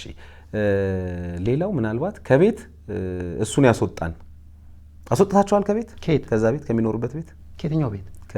ከራሳቸው ቤት መቼ ልጆቹ እኔ ምን ብዬ እኔ ራሱ እኮ እንግዳ ነኝ እኮ አልኩ እኮ ምን ብዬ ነው ማስወጣቸው? አሁን እንደውም እኮ እሱ እኮ 1 ወር ብቻ ነው ያቆያቸዋል አይደል እንዴ? 1 ወር ነው ያለው። 4 ወር ሙሉ እዛ ቆይተዋል። 1 ወር ቀለብ አልሰፍርም ብሎ እኔ ነኝ ልጆቹን ሳህን የቻልኩት ታህሳስ ሙሉ። ይሄው በቅዱስ ዮሐንስ ስም ነው የምልልህ። አልሰጥም ብሎ ፍርድ ቤት የተለያዩት ህዳር 17 ነው። ታህሳስ 1 ቤቷ ገብታለች። ከዛ በኋላ ስራ የለኝም ብሎ ነው ግግም ያለው። ስራ ሲጀምር ይቆርጣል በሚል ነው እንትን የተባለው ማለት ነው። ከዛ 1 ወር ሙሉ የቆረጠው ጥር 7 ነው እንግዲህ 1 ወር ከ7 ቀን ማለት ነው። 1 ወር ሙሉ ለነኚህ ልጆች የሚያስፈልጋቸውን በሙሉ የቻልኩት እኔ ነኝ።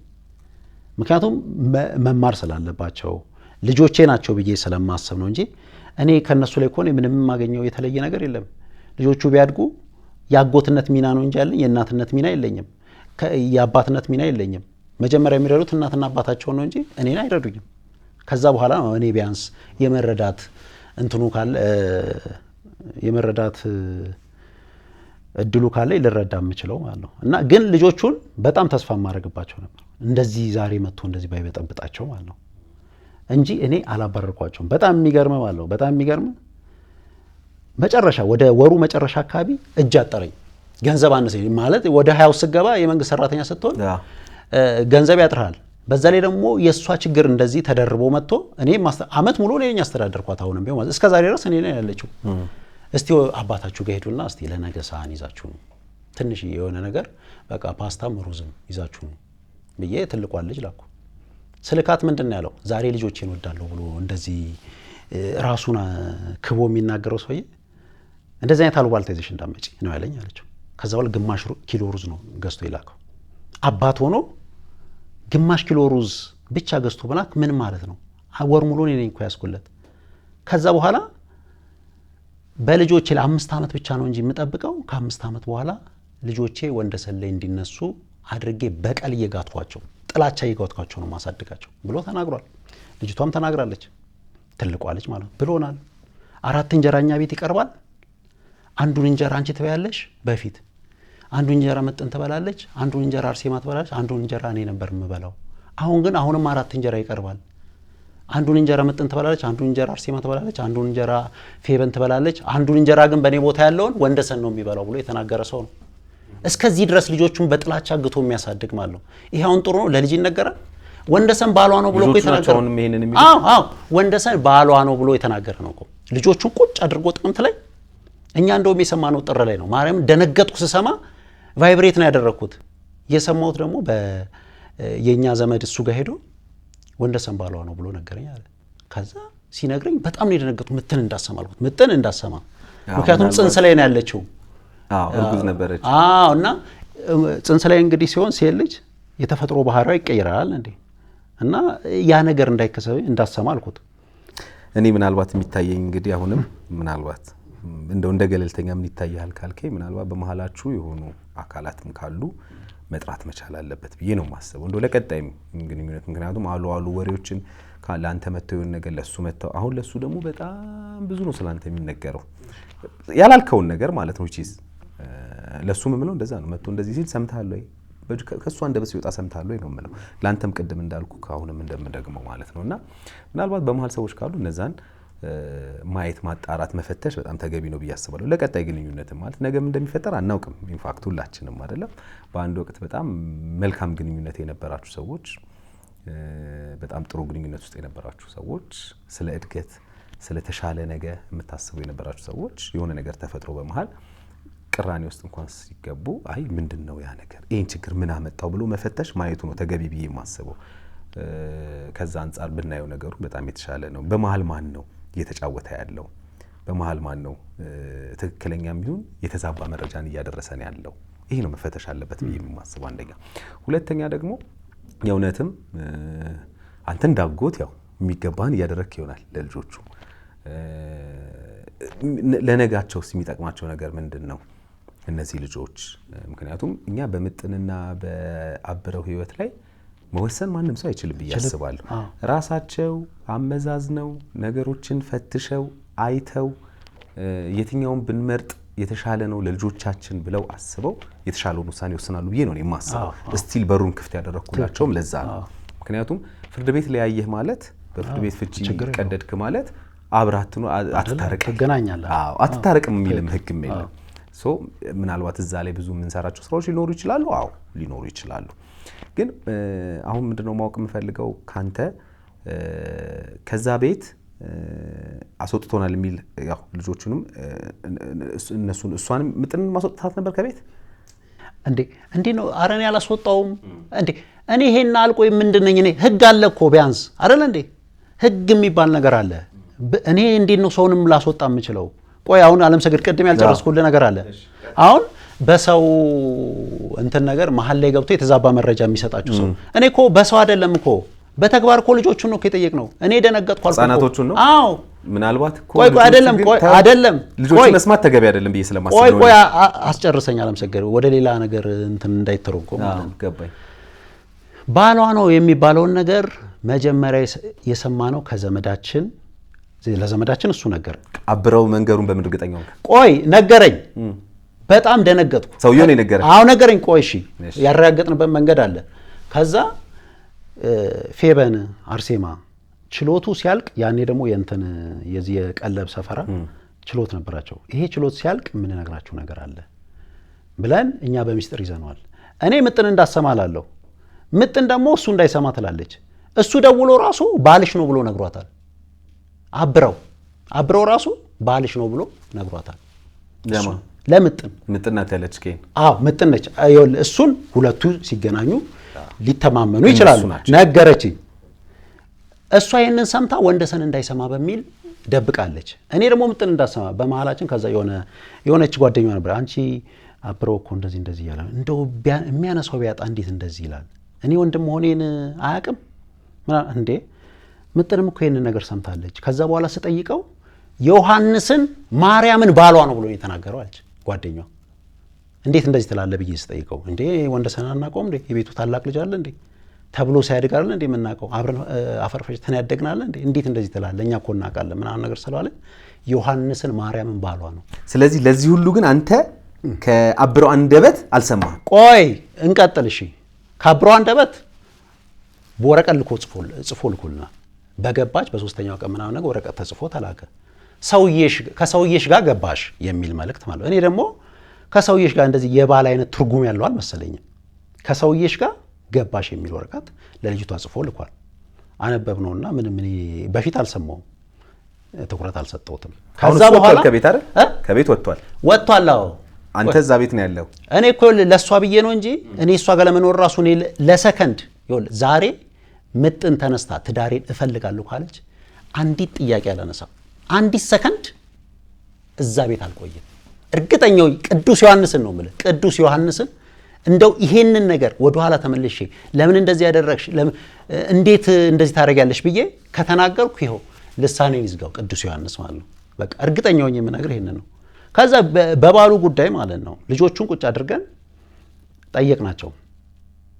ፌበን አርሴማ እኔ ወደ ውስጥ ያለው ወንድ ቢሆን አንቺ ታገቢያለሽ አለቻት።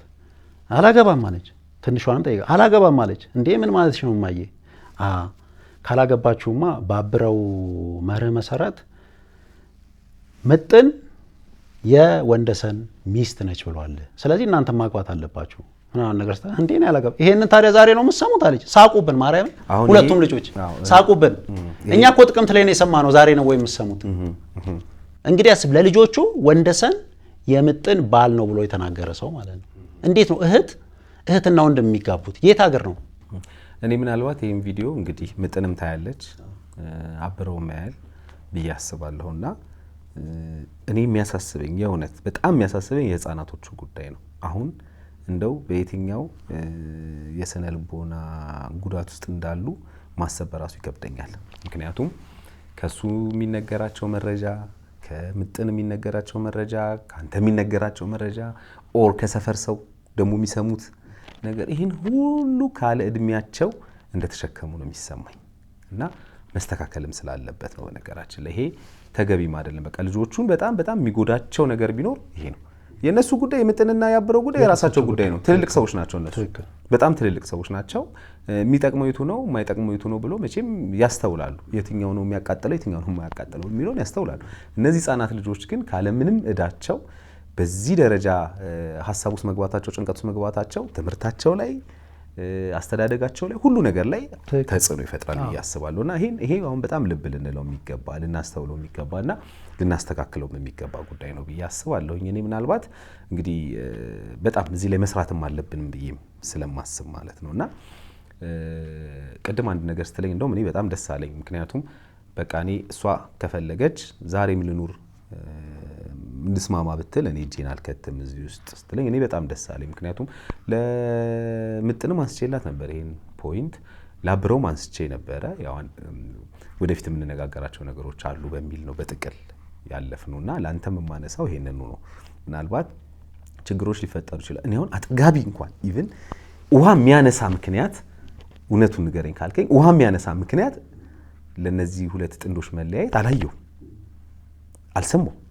በምጥንም በኩል በተነገረኝ ባብረውም በኩል በተነገረኝ ነገር ይሄን ትዳር ለመበተን እነዚህን ህፃናቶች ወላጅ አልባ ለማድረግ የተሄደበት መንገድ ለኔ አጥጋቢ አይደለም። አንዳንዴ መቼም ሰው ሪዝን ኳር የሆነ ምክንያት ይኖርህና በጣም ባስገዳጅ ሁኔታ ትዳር ይፈርሳል። ከዛ በልጆቹ ጉዳይ ላይ አንድ ሆነ የግዴታ ህጉም ስለሚያስገድድ ትኖራለህ አይደለም። እዚህ ትዳር ላይ ግን እኔ አሁን በቂ ያው ለዛ ሰው በቂ ሊሆን ይችላል ለነሱ ለራሳቸው፣ ግን በቂ የምለውን ኢቭን ምክንያት እንኳን አላገኘሁኝም። ስለዚህ እስቲ ቁጭ ብለን ምናልባት እንደ ትልቅ ሰው ሁላችንም ቁጭ ብለን ለምን አንፈትሸውም?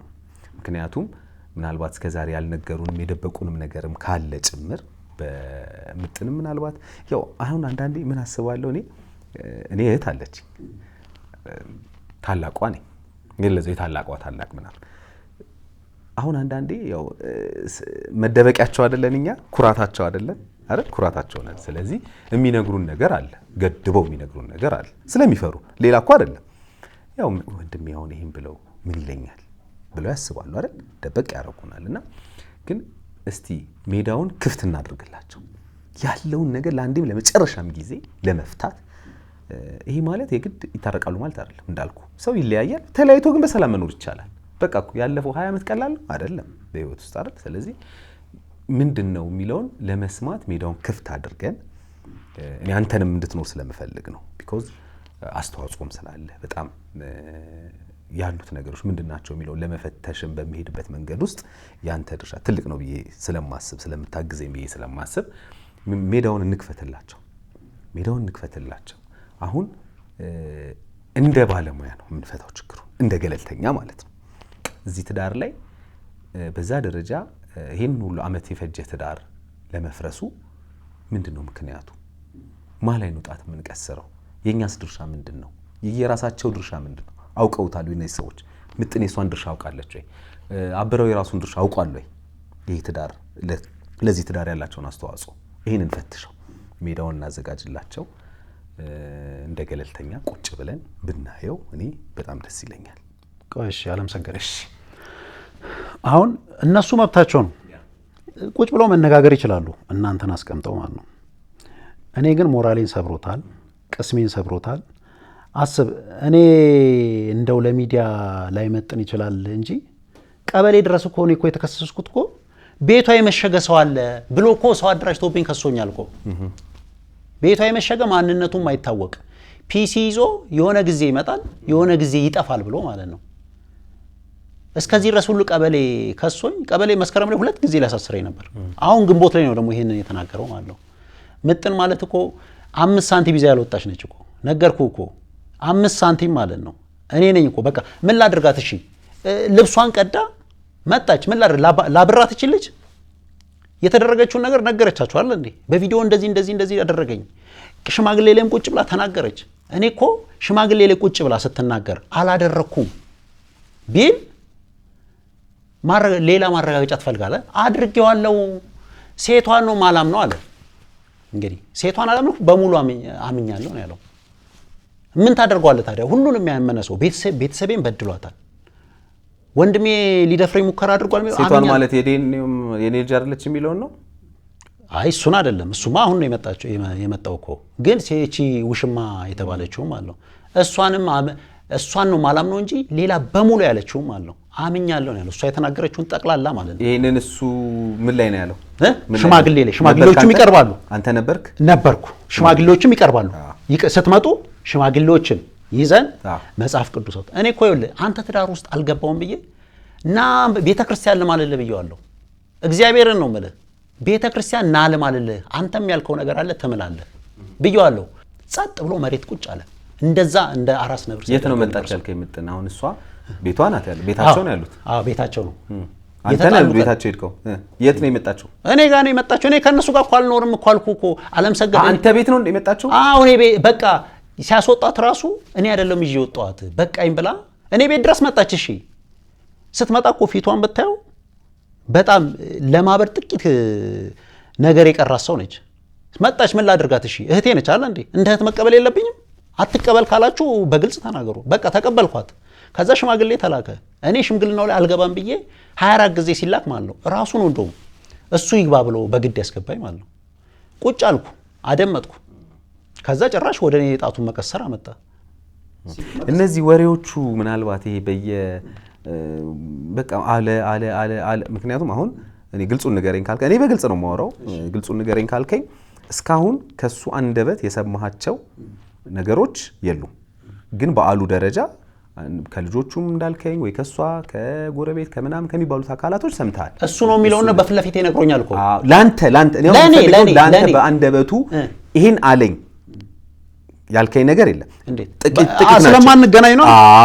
አሉ ግን ብዙ ተብሏል። ቆይ ምናልባት ጥያቄ ምን መሰለ፣ አሉ የሚለው ነገር በጣም በዝቷል። ብዙ እንትና ማን ነው አበረው እንደዚህ ያለ አንተን እንደዚህ ያለ ባሏን አለ ውሽማኑ አለ።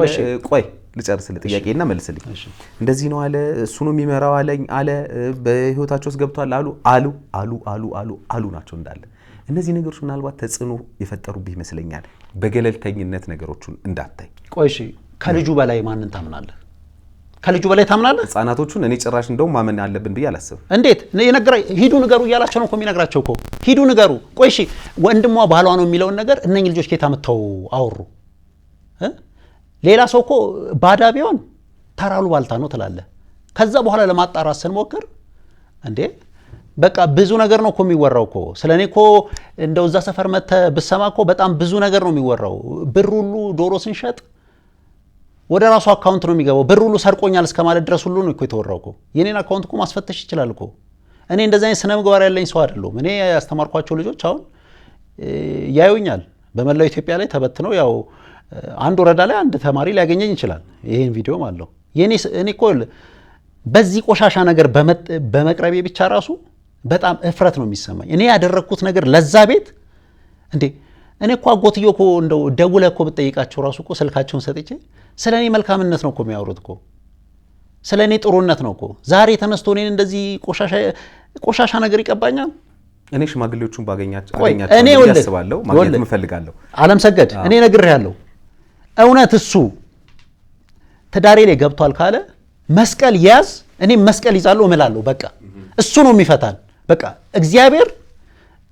እግዚአብሔር የሚባል ትልቅ አምላክ አለ። በቃ ቅዱስ ዮሐንስን ነው የምልህ። በቃ እኔ እስከ መጨረሻ ሰዓት ድረስ እኔ እነሱ ትዳር ላይ አልገባሁም። መጨረሻ ላይ ግን በቀጥታ መጥቶ እሱ ነው ትዳሯ እንዲፈርስ የሚፈልጉ ዘመዶቿ እነኛ ናቸው ሲል ተናድጄ ተናግሬያለሁ። በቃ ከዚህ በላይ ምን ማረጋገጫ አለ? እኔ እኮ ለዛ ትዳር እኮ ነገርኩህ እኮ እህቴን 1 ዓመት ተኩል ከአክስቴ ጋር እስካሁን ድረስ ከእህቴ ጋር አሁን እስካሁን ድረስ በዛ የተነሳ ያው በመሀል እርቅም ቢኖር አንዴ ከተሰበረ ሲጠገን እንደገና ተመልሶ ይሰበራል። የመጀመሪያ ፍቅር ከዛ በፊት ግን ከእህቴ ጋር ጣልቼ አላውቅም። በእነሱ የተነሳ ነው የጣላሁት። ከአክስቴ ጋር እስካሁን ድረስ ከ2012 ጀምሮ ተጣልቼ ነው ያለሁት። ይሄ ሁሉ እኮ የእነሱን ትዳር ለመጠበቅ እኔ እኮ ምንም የማገኘው ነገር የለም። ነገርኩ እኮ እኔ ብሬን ስሰጥ እኮ 5 ሳንቲም እንትን አላደረኩም። እርሻ እርሼላታለሁ አለ። የኔ ያረስከው እስኪ ተናገር አንድ ነገር ማርያምን። በቃ እንዴ ምንድነው ቆይ የሚወራው? እኔ እኮ ጤፍ ዘንድሮ የተዘራለ በመኪና ነው ማሳርሰው ያሳረስኩት። ምናልባት አረም መድኃኒት ረጭቷል። እሱንም ጻድቃኔ የሱን ባለቤትና ልጁን ይዤ ሄጄ ማለት ነው። ጻድቃኔ ሰደብ እያለሁ እኮ ነው ያምና ክረምት ላይ እዚህ ቤት አደገኛ ሰይጣን ገብቷል። ስለዚህ ጾመ ፍልሰታን ጻድቃኔ ማሳለፍ አለብን ብዬ ላጎቱ ልክ ያለው እኔ አልታመምኩም አንቺ ሂጂ ነው ያለው። እንግዲህ እስከዚህ ድረስ ነው እኮ እኔ ፍቅር ያለኝ ለሱ ማለት ነው። እንዲድን ያደረኩት እኮ እስከዚህ ድረስ ነው። እግዚአብሔር ግን ይፈርዳል፣ እስከዛ ድረስ ይፈርዳል። እውነቴን ነው የምልህ። እውነት እኔ ላይ እኔ እሱ በሚገልጽ ይልክ እኔ 1% እሱ በሚገልጽ ይልክ እኔ ክፉ ሆኜ ከሆነ እውነት መጥምቀ መለኮት ቅዱስ ዮሐንስ ይፍረድብኝ።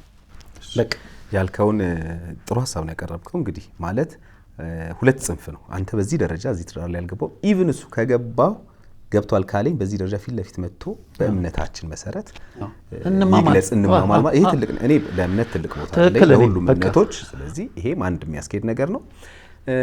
እንደው ትንሽ መለስ ስላድርግህና ግን እንደው 24 ጊዜ ሽማግሌ መላኩ በራሱ እሱ ትዳሩን ማለት ላለማጣት አይመስልህም? እሱን እነሱ ይጨርሱ። ይኸውልህ እኔ እዚህ ጋር ይኸውልህ እኔ እኮ አምና ግንቦት ላይ እናንተው ሽምግልና አልገባም ብዬ በቃ እኔ እኮ ሽማግሌዎች ሲመጡ ራሱ ማለት ነው አሁን እንደውም ለአንተ በዝርዝር ፍሎውን ጠብቄ አላስረዳሁም እንጂ ሽማግሌዎች ሲመጡ ማለት ነው ተቀመጥ ይሉኛል። አልቀመጥም። ምክንያቱም እኔ አይመለከተኝም። ባለቤቱ እሷ ነች። ስለዚህ እሷን አናግሩና ጨርሱና ሂዱ ነው። አስገድደው አስቀምጠውኝ ማለት ነው ያለውን ነገር ስነግራቸው አንተ ላይ ጥፋት የለብህም ማርያምን። ካህናቶች ጭምር ካህናቶች 3 ካህናቶች በተለያየ ጊዜ መጡ ማለት ነው። እንደዚህ ብለዋል። ዶሮውን አከሰረ የሚለው እኮ እሱ እኮ በጣም የሚገርም ማለት ነው። እሱ ዶሮውን ላጎቱና ለንስሐ አባታቸው አውቄ ነው ያከሰርኩት ብሏል። እግዚአብሔርን ነው የምልህ። የአጎትየው ነው የነገረኝ። አጎትየው ካህን ናቸው። ምናልባት የነዚህን አሉ የሚባሉት ነገሮች በሙሉ ለማጥራት የሚቀለን በጋራ ሆነን እነዛ አሁን በተለይ ሽማግሌዎቹ ትልልቅ ሰዎች አሁን ያላቸው የእምነት ሰዎችም እንግዲህ ባሉበት ቁጭ ብለን በጋራ ብናወራ እነዚህ ነገሮች መፍታት እንችላለን ብዬ አስባለሁ። ልክ ነን። አሁን አንዳንዴ የሆኑ ነገሮች ሲደጋገሙና ሲነገሩን ትክክል ሆኑም አልሆኑም እንቀበላለን እንደ ሰው ማለት ነው። ማናችንም እንደ ሰው እንቀበላለን። ቆይ አለም ሰገድ እዚህ ጋር ይቅርታ አድርግልኝና ከዛ በኋላ እኮ 24 ጊዜ ሽምግልና ሲልክ እኮ ማለት ነው የሚመጡት ሽማግሌዎችን ይሄን ነው የምነግረው። አውቄ ነው ያከሰርኩት ብሏል። አውቄ ነው ያከሰርኩት አዎ ብሏል አሉ ሰዎቹ ይመጣሉ። እነሱም ጥሩ እኔ ፊት ነው ያለው እኮ በሙሉ አምኛለሁ። አየህ በሙሉ አምኛለሁ። ሴቷን ነው ማላም ነው አለ። በሙሉ አምኛለሁ ግን ሴቷን አላምንም። እሷ የተናገረችው በሙሉ ቢላ ወጣብኝ፣ ቤቱ አባቴ ነው አለኝ፣ አንቺን እያቃጠሉ ማኖር ነው፣ እስካሁን ድረስ ዝም ያልኩሽ የምፈልገውን ነገር እስካገኝ ነው፣ አሁን የምፈልገውን ነገር አግኝቻለሁ፣ እያቃጠልኩ አኖርሻለሁ ምናምን ነገር። ይሄንን ሁሉ ስዘረዝርለት በጣም ብዙ ጉር ስዘረዝርለት በሙሉ አምናለሁ ግን የሴቷን አላምንም። ይሄ አንተ ያለ ፊት ለፊት የተናገረው ሽማግሌዎችም አሉ። ምጥን የት ናት አሁን? ሞጆ ነች። ሞጆ ናት። ኦኬ። ቤት ልጆች እንዴት ናቸው? እሷ ጋር ናቸው አሁን? አይ እሱ ጋር ናቸው። ጥሩ። አሁን እንግዲህ ከዚህ ሀሳብ ደግሞ ትንሽ ወጣ እንበልና እስቲ እንደገለልተኛ እኔ አሁን መልእክት እንድታስተላልፍ እንደ ታላቅም ለነሱ የመጨረሻ መልእክት እንድታስተላልፍልኝ ይፈልጋለሁ ለሁለቱም ማለት ነው። ከዛ መለሳለሁ ወደ ሀሳብ። የቀረ ሀሳብ ካለ እዚህ ላይ ምናልባት የተለየ የምትነግረኝ ነገር ካለ ወደዛ መለሳለሁ። ግን እስኪ አሁን እንግዲህ የሆኑት ነገሮች ሆነዋል። መቼም ሁሉም ነገር እኔ ደግሞ በግሌ ማምነው በይቅርታ የማይፈታ ነገር የለም። ከልብ ከሆነ ማለት ነው ይቅርታው ከልብ ከሆነና ያንን ስህተት ድጋሚ ላለመስራት በቆረጥን መጠን ነገሮችን ማስተካከል እንችላለን ብዬ አስባለሁና እነሱም ካጠፉ ማነው አብረውም ካጠፋ አንተም ጋር ጥፋት ካለ ምጥንም ጋር ጥፋት ካለ ትልቁ ነገር ጥፋትን አምኖ ይቅርታ ጠይቆ መስተካከል ነው። አምላካችንም ያንን ያስተማረን። ስለዚህ ለነሱ እስቲ እንደ ወንድም አንተ እንደ ታላቅ እስኪ ለሁለቱም መልእክት አስተላልፍላቸው። እኔ የምለው እኔ አሁን ጣልቃ አልገባውም ነው እያልኩ ያለሁት። ግን ባሏ ነው ከተባለ በኋላ ለዛውም ከተፋቱ በኋላ ቃላት ልውውጥ ነበር። ምክንያቱም እሱ የሚልከው ነገር በልጆቹ የሚልክልኝ ነገር መልስ ሰጥ ነበር። እሱ ገብታል የሚያስብል ከሆነ ማንም የኢትዮጵያ ሕዝብ ሊፈርድብኝ ይገባል። ከዛ በተጨማሪ እናቴን ሲናገር ተናግሬያለሁ። ትክክል ነኝ አሁንም ቢሆን ማለት ነው። በጣም ነው የተናገርኩት። ተናግሬያለሁ። እናትን የሰደው አፈር ውስጥ የገባች እናታችንን ማለት ነው ምን እንዳደረገችለት መስክሯል። ነገር ግን እህቶችና ወንድሞቻችን ጋር ሄዶ ሌላ ነገር ነው የተናገረውና እኔ ትዳራችሁ ላይ አልገባውም። አሁንም ቢሆን እንጥፍጣፊ ፍቅር ካለሽ ምጥን አብራችሁ ኑሩ። እኔ ይኸውልሽ እንደ ወንድም ማድረግ የሚገባኝን ነገር አድርጌልሻለሁ። ይሄንን ስላደረግኩ ማለት ነው ከሱ ጋር ለምን ሆንሽ ብዬ ጥያቄ አላነሳም። ነገር ግን ካሁን በኋላ እስካሁን ድረስ እኔ መልካም አደረግኩ ብዬ ነው እንጂ የተጠጋዋችሁ፣ ረዳዋችሁ፣ ደገፍኳችሁ። በነገራችን ላይ ያው ትንሽ የግብርና ባለሙያ ስለሆንኩ ያው የሚሰሩትም ከግብርና ጋር የተያያዘ ስለሆነ ደገፍኳችሁ ብዬ ነው እንጂ የተጠጋሁት እኔ እናንተን ትዳር ለማፍረስ እኔ እግዚአብሔር ይፍረድብኝ። እኔ እውነት እኔ እሱ በገለጸኝ ከ2012 ጀምሮ እኔ እስከዚህ ድረስ እኔን ለማንኛውም ያው እግዚአብሔር ግን እውነቴን ነው የምለው እግዚአብሔር ካለ ፍረድ በቃ። መጥምቀ መለኮት ቅዱስ ዮሐንስ ፍረድ በቃ። እኔ እንደዚህ እሱ በገለጸኝ ልክ ከሆንኩ በቃ ቁጣህን አውርድልኝ፣ ይቅርም እንዳትለኝ በቃ ቁጣህን አውርድብኝ በቃ።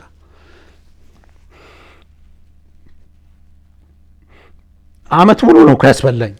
ለማንኛውም እግዚአብሔር ያውቃል። ግን የዋህነቴን አይቶ ቀለበት ውስጥ አስገብቶ ወጥመድ ውስጥ አስገብቶ 5 ዓመት ተጫወተብኝ። 1 ዓመት ደግሞ ሰራልኝ ነው የምለው። እኔ እንትን ስለሆንኩ ነው የተሸከምኩትን መከራ ማንም አላወቀልኝ። ይሄ ሁሉ እህቴ በህይወት መቆም ስላለባት ብቻ ነው። ምንም የምጠቀመው ነገር የለም። እህቴ ብትቆም እኮ ለልጆቿ ነው ለእኔ ምንም ምናልባት እንደ ወንድም ሳያት አይን ማሳረፊያ ነች። ስመጣ አርፍባታለሁ። አይዞ ሲከፋኝ አይዞ ትለኛለች፣ ሲከፋት አይዞ ሽላታለሁ። ከዛ በዘለለ እኔ ምንም እኔ እግዚአብሔር ብቻ እውነት በዙፋን ላይ ካለህ ፍረድ በቃ። ምንም አልልም በቃ። እኔ ከበደልኩ በቃ እኔ ይቅር አትበለኝ በቃ። እኔ ይቅር አትበለኝ። ይሄ እውነቴን ነው የምልህ። ይቅር አትበለኝ እግዚአብሔር በቃ ይቅር አትበለኝ። አይ በጣም ብዙ ነገር አሁን እኮ እኛ ዝም ብለን ዘለል ነው እንጂ እኔ ጽዋ የሚለው እንዴ እኔ እውነቱን ልንገርህ የልጁን ጽዋ የከፈልኩት እኮ ነኝ እኮ 7 አባላት ያሉት ማለት ነው። ምን ያህል እኔ ዘንድሮ እኮ ልብስ ለመቀየር እኮ መከራ ነበረኝ እኮ። መምህር ነኝ። ከተማሪ በታች ሆኜ ነው የኖርኩት። አንድ ሱሪ ለብሼ ማለት ነው። አንድ ሸሚዝ ለብሼ ነው እኮ። ታውቃላችሁ ጓደኞቼ፣ ምናልባት ብሩ የት ነው የሚያደርገው ብላችሁ እኔ በተደጋጋሚ ተመሳሳይ ሱሪ እና ሸሚዝ ሳረግ እንትን ልትሉ ትችላላችሁ። ግን እዚህ መከራ ውስጥ ሆኜ ነው። እዚህ መከራ ውስጥ ተዘፍቄ ነው። እህቴ ስትወልድ እኮ 5 ሳንቲም አልሰጠም። እሱ እኮ ልጆቼን የባብ ልጆች አላቸው አለ እንዴ። ቆይ የእሱ ልጅ አለ እንዲ አሁንም ማሳድገው 7 ወር ሙሉ እኮ ምንም አልሰጠም እኮ። እኔ ነኝ እኮ ከወተት ከዳይፐር ከልብስ ጀምሮ እኮ የቻልኩት እኔ ነኝ። እኔ እኮ እህቴ ስትወልድ እኮ በዕለት እኮ 12,000 ብር ነው ካወጣሁት። እኔ ትልቅ ነገር አለም። እኔ ይቅርታ አድርጉልኝ ይህንን ብር በመጠየቄ በመናገሬ ማለት ነው። ግን ብሶት ስለሆነ ነው። 5 ሳንቲም የላትም እህቴ። የምትበላው የላትም እኮ የምትበላው። እውነቴን ነው የምልህ የምትበላው የላትም። እኔ ላይ ነው ያለችው እቺ ልጅ በቃ። ያለችኝን ለምን አበላሃት የምትሉ ከሆነ ዛሬም ነገም አበላታለሁ በቃ። እህቴ ነች፣ የትም አልጥላትም በቃ። ይሄንን ቁርጡ ልታቁልኝ ይገባል። ግን ዛሬ ደግሞ ተነስታ በቃ ወንደሰን ያደረክልኝ ነገር እግዚአብሔር ይስጥህ፣ እኔ ግን ወደ ትዳር እመለሳለሁ ካለች እኔ ምንም አይነት ጥያቄ የለብኝም በቃ ማድረግ ያለብኝ እንደ ወንድም አድርጌያለሁ። የተናገርኩትንም ደግሞ ተናግሬያለሁ። አሁን በጣም ብዙ ነገር ተናፍሷል። እኔ ያልኩትን ብያለሁ እላለሁ እንዴ። እኔ አሁን እናትህ አባትህን ገላለች ሲባል ምንድነው የሚሰማህ? እስቲ አንተ ምን ይሰማሃል? አለምሰገድ አፈር ውስጥ የገባች እናትና አባትህ ቆሞ ቢሆኑ እኮ የራሳቸውን ይከላከላሉ አለ እንዴ። ሲከላከሉ ቢያንስ ራሳቸውን ነፃ ያወጣሉ። የሉም እኮ እነኚህ ሰዎች። ምን አይነት መልእክት ነው የሚያስተላልፈው ለልጆቹ? ከተማው ላይ ላለ ህዝብ ስም ይወጣ ከቤት ይከተል ጎረቤት ነው አለ እንዴ። ምንድነው የሚሰማህ? እስቲ አለምሰግድ አንተ ምን ይሰማሃል? አባትን የገደለችው እናት ነች ብለህ ምን ይሰማሃል? እስቲ መልስልኝ። ምን ይሰማሃል አንተ? አዎ ምንድነው ወንዴ እዚህ ጋር ትልቁ ነገር ትክክል። እኔ አንተን በጣም እረዳሃለሁ። ትክክል ነህ። አይ የተናገርኩትን ልነግርህ ነው። ትክክል። ከዛ በኋላ ልጅቷን ጠየቅኳት። ቆይ ነገርን መመዘን አሁን ምን እሺ ከምን ተነስቶ ነው ያለው? አንተው ልክ እኮ ነው። አሁን እናትህን ቆይ ከቆሻሻ ላይ አንስቼ ሰው አደረኳችሁ። ይሄንን ዘልየዋለሁ እኮ ምንም አልመሰለኝም። ከቆሻሻ ላይ አንስቼ እኛን ቆሻሻ አይደለ እንዴ? ችጋራም ከቆሻሻ ላይ አንስቼ ሰው አድርጌ ይቻለሁ። እኔ ፊት ነው ያለው እኮ። የምን ንቀት ነው ወንድም ፊት እንደዚህ የሚደረገው? እኔ ለነሱ ቤት አልቆምኩም። ከዛ በተጨማሪ እንግዲህ ቀጥል ሌሎቹን ፊት ለፊቴ ከተፋታን በኋላ ሳይሻለሁ አለ። ምን ማለት ነው ይሄ? የምን ንቀት ነው? ቀጠለ እናትሽን የገደለችው አባትሽን የገደለችው እናትሽ ነች አለ። ከዚህ በላይ ትዕግስት የለኝም እና ተናግሬያለሁ። አሁን ለኢትዮጵያ ሕዝብ የምናገረው ያን ዕለት እኔ አይደለሁም አብጃለሁ በቃ ያለውን ቃል ተናግሬያለሁ። ትዳሩን በትነዋለሁ ብያለሁ በቃ። ይሄ ደግሞ አሁን እኔ ስሜታዊ ሆኜ ስናገር ሰው በሌላ እንዳይተረጉመው ግን የነበረኝን ነገር ነው። እኔ በተንኩ። ከዛ በኋላ በየትኛው አቅሜ በተንኩት? ሽማግሌ መጥተዋል፣ ቁጭ ብለው ተነጋግረዋል፣ ፍርድ ቤት ሄደዋል፣ የበደላትን ነገር ተናግራለች። በመሃል ትዳሩ ሊፈርስ በፍርድ ቤት ሊፈታ ሲል ራሱ ማለት ነው ሰው ጋር ነው የላኳት። ከሰውየው ጋር ተነጋግሬ ማለት ነው እከሌ ምጥንን አንተ ጋር ልካታለሁ። ስለዚህ እስቲ እንጥፍጣፊ ፍቅር ካላት መልሰይ መግባት እንትን ካላት ጠይቃት እና እኔ እንደ ወንድምነት ማድረግ ያለብኝን ነገር ነው ያደረኩት። እኔ ጥያቄ አላነሳም። ለምን እንጥፍጣፊ ፍቅር ካላት ቅድምም አልከኝ አሁንም ደገምክልኝና አይሚን ፍቅር እንዴት አይኖራት? ማለት የልጆቿ አባት አሁን እኮ ብዙ ፍቅር ሊኖራት ይችላል። ግን ትንሽዬ እንኳን ፍቅር ካላት ትግባ ነው ያልኩት እኮ ነው አይደለ እንዴ እነሱ ምን ችግር አለው? እኔ ምንም መስሎ አይታየኝም። እኔ እውነቴን ነው የምልህ። እኔ ለሰከንድ ጥያቄ አላነሳም ነው የምልህ። ነግሬያለሁ እኮ እውነት ትዳር ማስተካከል አትችልም አንተ? እኔ አልገባም ብያለሁ በቃ። ምክንያቱም እኔን ቅስሜን ሰብሮታል። ዳግመኛ እኔ እዚህ ትዳር ውስጥ ድርሽም አልልም በቃ። እኔ አሁን እሷ ኢኮኖሚካሊ እንደው ራሷን ማስተዳደር ስትጀምር አጠገቧ ላልደርሱሉ ይችላሉ። እኔ እኮ ሲጨንቀኝ ማለት ህዝቡ በጣም ተጽዕኖ ሲፈጥርብኝ ምን አልኩ መሰለ አንዱ ያክስቴ ልጅ ጋር በቃ እናንተ እስቲ ህዝቡ በጣም እኔን እየበላ ነው፣ ምጥንን ለአንድ ወር ልራቃት በቃ ወይ አንተ ጋር ትቀመጥና ወይ ሌላ ሰው ምረጡና አስቀምጡና ኳራንታይን ሁሉ አርጓት ሐሳቧን እንደገና ማስተካከል ከቻለች በቃ እስከዚህ ድረስ ነው ከሄድኩት እኮ። አልደውልላትም፣ አታገኘኝም። ሽማግሌ መጥቶ ያማክራት፣ ሌላ ሰው መጥቶ እናንተ መከሯት፣ እስኪ የተለየ ሐሳብ ካላት ጠይቋት ነው በቃ። እኔ እስከዚህ ድረስ ነው እኮ መስዋዕትነት እኮ የከፈልኩት እኮ። ታዲያ እሷ ምጥን እኮ በእኔ እኮ አትመራም እኮ። ቆይ እሺ ግትር ናት ብሎ የለ እንዴ? እሺ እኔ እንዴት አድርጌ ነው እሷን ከሱ ላይ ልፈለቅቅ የምችለው? ምናልባት ስለምትፈራ እኔን አትፈራኝም። ነገርኩ እኮ ብትፈራኝ ኖሮ እኔ የተመረቅኩ ቀን ትመጣ ነበር አይደለ እንዴ? ምክንያቱም ቀላል ጥል ነች፣ ትንሽዬ ነች እኮ። ቢያንስ ተቆጥቻታለሁ ራሱ ደውዬውላ ለምን ነው የማትመጪው? አልመጣም ነው ያለችኝ። ብትፈራኝ ኖሮ አትመጣም ነበር? ትመጣ ነበር እኮ አይደል እንዴ? አልመጣም አለችኝ። በቃ በዛው እንትን አለን፣ ጊዜ ቆየ። ከጊዜ በኋላ ስለዚህ እንግዲህ እኔ ምናልባት አሁንም ይሄን ቪዲዮ ምጥን ስታይ እኔ እንድትፈራ አልፈልግም። እንዳልከው መፍራትም የለባትም። አንተ እንደ ወንድም እንደ ታላቅ ወንድም ማንኛውም ወንድም ለእህቱ የሚመኘውን ለእህቱ ማድረግ ያለበትን ነገር አድርገሃል። ያ ሊሆን ይችላል። ምናልባት ግን ይህን የምትመለከቱ ቤተሰቦች በቤተሰቦቻችን ትዳር ውስጥ ምን ያህል ነው ኢንቮልቭ ማድረግ ያለብን? ይህ ገደብ ሊኖረው ይገባል። በነገራችን ሁሌም እንደምለው ቀይ መስመር ማስመር መቻል አለብን። በቃ ትዳር አሁን ሁሉ ነገር አይወጣም አይደል? መቼ ለአደባባይ ሁሉን አታወጣም እኮ። እንደው ቆጠብ አድርገህ የሆነ ነገር ስንገባም አስተዋጽኦ ስናደርግም በዛው መጠን ነው መሆን ያለበት ብዬ ማስባለሁ። እና ምናልባት እኔ እውነት ለመናገር እግዚአብሔር ቢረዳን ቢያግዘን ለነዚህ ልጆች ለነዚህ ህጻናቶችም ሲባል ለአንተም ልፋት ድካም፣ በነገራችን ላይ አንተም ነገ እኮ የራስህን ህይወት ትጀምራለህ። ብዙ ነገሮች ከፊት ካሉ ብዬም ስለማስብ በነሱ ጫና በነሱ በነሱ ችግር አንተ መቸገር አለብህ ብዬ አላምንም። እውነቱን ንገረኝ ካልከኝ እኔ ምክንያቱም አንተ እኮ እንዴ እዛ ጋር ትውልድ እየቀረጽክ ነው። ገባህ አይደል? ነፃ አይምሮ ያስፈልግሃል።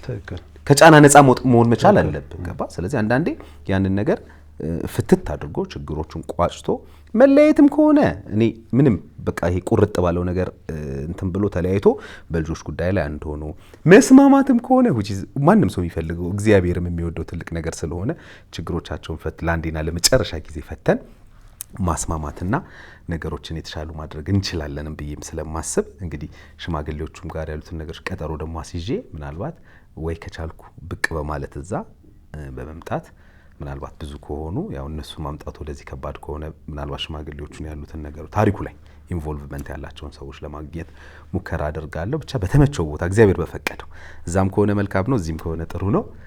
የሚሆነውን አድርጌ እንግዲህ ለአንዴም ለመጨረሻም ጊዜ ከዚህ ችግር ውስጥ እንግዲህ ይህን ችግር የምንፈታበትን መንገድ አመቻቻለሁ ብዬ አስባለሁ። ወንዴ ይኸውልህ አለምሰገድ አሁን ስለ እኔ የተናገረው ነገር እኔ ውሸት ነው ብያለሁ አለ። ስለዚህ የምንተማመነው ምን ላይ ነው? መስቀል ወጥቶ መጽሐፍ ቅዱስ ወጥቶ ካህናት አባቶች ባሉበት ቦታ ላይ እኔ ስለሱ የተናገርኩት ነገር በጣም ትክክል ነው ብሎ ማለት ያወራል ሊመሰክር ይገባል አለ እንዴ። በቃ ይሄንን እኔ እዚህ ያደርጋለሁ። በጣም ጥሩ ለሱ ቀጠሮ ሰጠዋለሁ። አባቶችን አዘጋጅቼ ቀላል ነኝ። ልጄን ቆይ አበረረብኝ ያለውን እየፈታ ነው የሚድቀል። አሁን ብለህ ጠየቀኝ ጥያቄ ምላሽ ልስጥ። ይሄን ማድረግ እችላለሁ። ለሱም ጥያቄ ያቀርብለታለሁ። ያው መጀመሪያ ምጥናት ነው የመጣችው ታውቃለህ አይደል? የምጥንን ሐሳብ ነው የሰማሁት። ከዛ በኋላ የሱን ሐሳብ ነው የሰማሁት። ከዛ በኋላ እዛ ታሪክ ላይ ተገለጸው አንተ ስለሆንክ ነው ያንተን ሐሳብ የሰማሁት። ስለዚህ ምናልባት እሱን ጥያቄው ያቀርብለታል። ያው ወንደሰን ይሄን ብሏል። ያው ያየዋል ቪዲዮንም ስለሚያየው ይሄን ብሏል። እሱም እንደዛ አይነት ሐሳብ ስላነሳ ነው በነገራችን ላይ ይሄን የምለው። እሱም ቤተክርስቲያን ቆመን ለምን አንማማልም ብሏል ካንተ ጋር ከኔ ጋር። ስለዚህ ይሄ ሁለታችሁ ማለት በዝርዝር ተነጋግረን ነው እዚህ ድረስ ትዳራቸው ጣልቃ አልገባው። በቃ ከመደገፍ ውጪ የሱ ሐሳብ ስለሆነ ለሱ ሐሳቡን አቅርቤ እንግዲህ የሚሆነውን ነገር ደግሞ ደውዬ ያሳውቀህና እንፈታዋለን። አሁን ምንድነው እኔም ማምነው የሰው ልጅ አለመግባባት ውስጥ ሊገባ ይችላል። ችግር ፈጥሮ ችግሮች እነዛ የተፈጠሩት ችግሮች አለመግባባት ውስጥ ሊከታቸውና የሆነ ነገር ሊያረጋቸው ይችላል። ከዛ ግን መግባባት እንዳለ ደግሞ ማሳያ መሆን አለበት ብዬ አስባለሁ። ይሄ ቤተሰብ እውነት ለመናገርና ምንድናቸው የተፈጠሩት ነገሮች እንዴት ስናስተካክላቸው የሚለውን በደንብ በጥልቀት መስራት አለብንም እንሰራለንም ብዬ አስባለሁ። እንደዛ ነው የሚሰማኝ እውነት ለመናገርና እስኪ ለሱም ጥሪ ያቀርብለታለሁ። እንደዚሁም ደግሞ እዛው ስላሉት ታሪኩን በደንብ ለሚያውቁት ለእናንተ ለገለልተኞቹ ገለልተኛ ላላችኋቸው ሰዎች እነሱንም አውርቼ እንግዲህ ለነዛ ህፃናቶች ሲባልም እውነት ለመናገር ለእናንተም እረፍት ለህፃናቶቹ ግን በቃ መጻኢ ዕድል የግድ ነው አይደል? ነገ ዛሬ ላይ ተጎድተዋል። አዎ ምክንያቱም ይሄን ነገር ይዞ ትምህርት ቤት መሄድ እናታችን እኮ እንደዚህ ያለች፣ አባታችን እኮ እንደዚህ ያለ፣ አጎታችን እኮ ደግሞ እንደዚህ ያለ፣ ደግሞ ጎረቤት ደግሞ እንደዚህ ያለ ሲባል ለልጆቹ ከባድ ነው። እውነታውን የምነግርህ እኔ ምናልባት እንደዚህ አይነት የቤተሰብ ጉዳዮችን ብዙ አመት ሰርቻለሁኝ፣ በጣም ብዙ አመት እና አውቀዋለሁኝ፣ ህመሙን ስቃዩን አውቀዋለሁ። ልጆች ላይ ደግሞ የሚፈጥረውን ተጽዕኖ በዛው ልክ አውቀዋለሁና ከዛ አንፃር ለልጆቹም ሲባል እንግዲህ እግዚአብሔር በረዳን መጠን እናስተካክለዋለን ብዬ አስባለሁ። እሺ እናንተ ሞክሩ። እኔ እዚህ ውስጥ እኔ መልካምነቴ በኔጌቲቭ ነገር ነው ተገልብጦ የተነገረው። እኔ ግን ካሁን በኋላ በቃ እኔ ልቀቁኝ፣ የራሴን ህይወት ብቻ ነው መኖር የምፈልገው እንጂ እህቴ ከተጎዳች አሁንም ቢሆን እኔ ምንም ማድረግ አልችልም። በቃ ግዴታ መኖር ስላለባት ከጎኗ ሆናለሁ።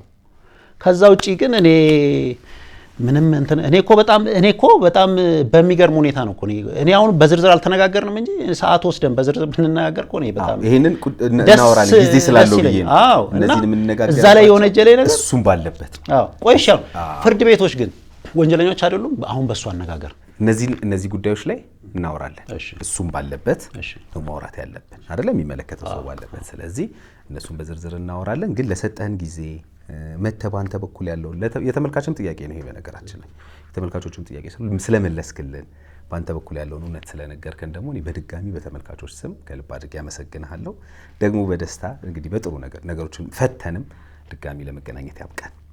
እሺ እኔ ለተመልካች የማስተላልፈው መልእክት ካለ እድል ስጠና። የማስተላልፈው መልእክት ያው አሁን እዚህ ጋር ሁሉን ነገር ተናግሬያለሁ ማለት አይደለም። በጣም ብዙ በደል ብዙ መከራ ተሸክሜያለሁ፣ እየተሸከምኩም ነው። ባልሆነ ነገር ሰውን እንትን ባትሉ ደስ ይለኛል። በቃ እያንዳንዱን ነገር ሳታቁ ነግበኔ ነው፣ ሁሉም ነገር ነግበኔ ነው። እኔ ጠቀምኩ ብዬ ነው የገባሁት እንጂ እኔ ይሄ ይመጣብኛል ብዬ ለሰከንድ ማስቤ አይደለም። እና ኮመንት ላይ የምትሰጡ አንዳንድ ሰዎች በጣም ጸያፍ ነገር እውነት ኢትዮጵያዊ ባህል ነው ያሳደገን እስከምል ድረስ እኔ እንዴት ነው እንደዚህ ሰው የሚያስበው? እንዴት ነው እኔ እህቴን እስከዛ ድረስ በጸያፍ ነገር ማስባት? ጥሩ አይደለም። እውነቴን ነው የምላችሁ፣ ጥሩ አይደለም ለራሳችሁ ማለት ነው።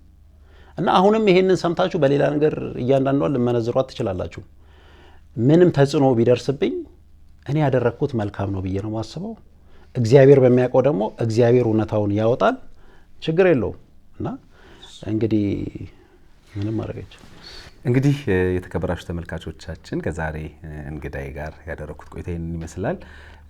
ትልቁ ነገር በዚህ ታሪክ ውስጥ ከተገለጹት ከተጠቀሱት ሰዎች መካከል በተለይ ደግሞ በዛ ትዳር ውስጥ እንግዲህ በተለፍቻችንም እንደ ምክንያት ነው ብሎ ባለታሪካችን የገለጸው ዋነኛ ሰው ወንደሰን ነውና እሱ በሱ በኩል ያሉትን እውነታ ይሄ ነው፣ ይሄን ወቁልኝ፣ ይሄ ነው በዚህ በኩል ያለው ነገር ይሄ ነው ብሎ ስለነገረን አመሰግነዋለሁ። እንግዲህ ወደፊት በጣም በቅርብ ጊዜ ደግሞ ያሉትን ነገሮች በግልጽ ቁጭ ብለን አሁን በተናጥል አይደለ ሶስቱን የሚያገኘዋቸው በግልጽ ቁጭ ብለን ሶስታችንም አራታችንም ምናልባት ደግሞ ሽማግሌዎቹም ደግሞ የእምነት አባቶችም ተጨምረው እግዚአብሔር በረዳን መጠን ይህን ቤተሰብ ያሉትን ችግሮች ለአንዴም ለመጨረሻም ጊዜ ለመፍታት እናደርጋለን። ያም ይሆናል ብዬ ተስፋ አደርጋለሁኝ። በየውሃ ሚዲያ የሚቀርብ ታሪክ ካላችሁ እኛን ማግኘት ከፈልጋችሁ ደግሞ ተመልካቾች ልትደውሉልን ትችላላችሁ። የመረጃ ክፍል ባለሙያዎች ሀሳባችሁን ተቀብለው ከኛ ጋር ያገናኟችኋል። እኔ አለምሰገድ ታደሰ ነኝ። መልካም ጊዜ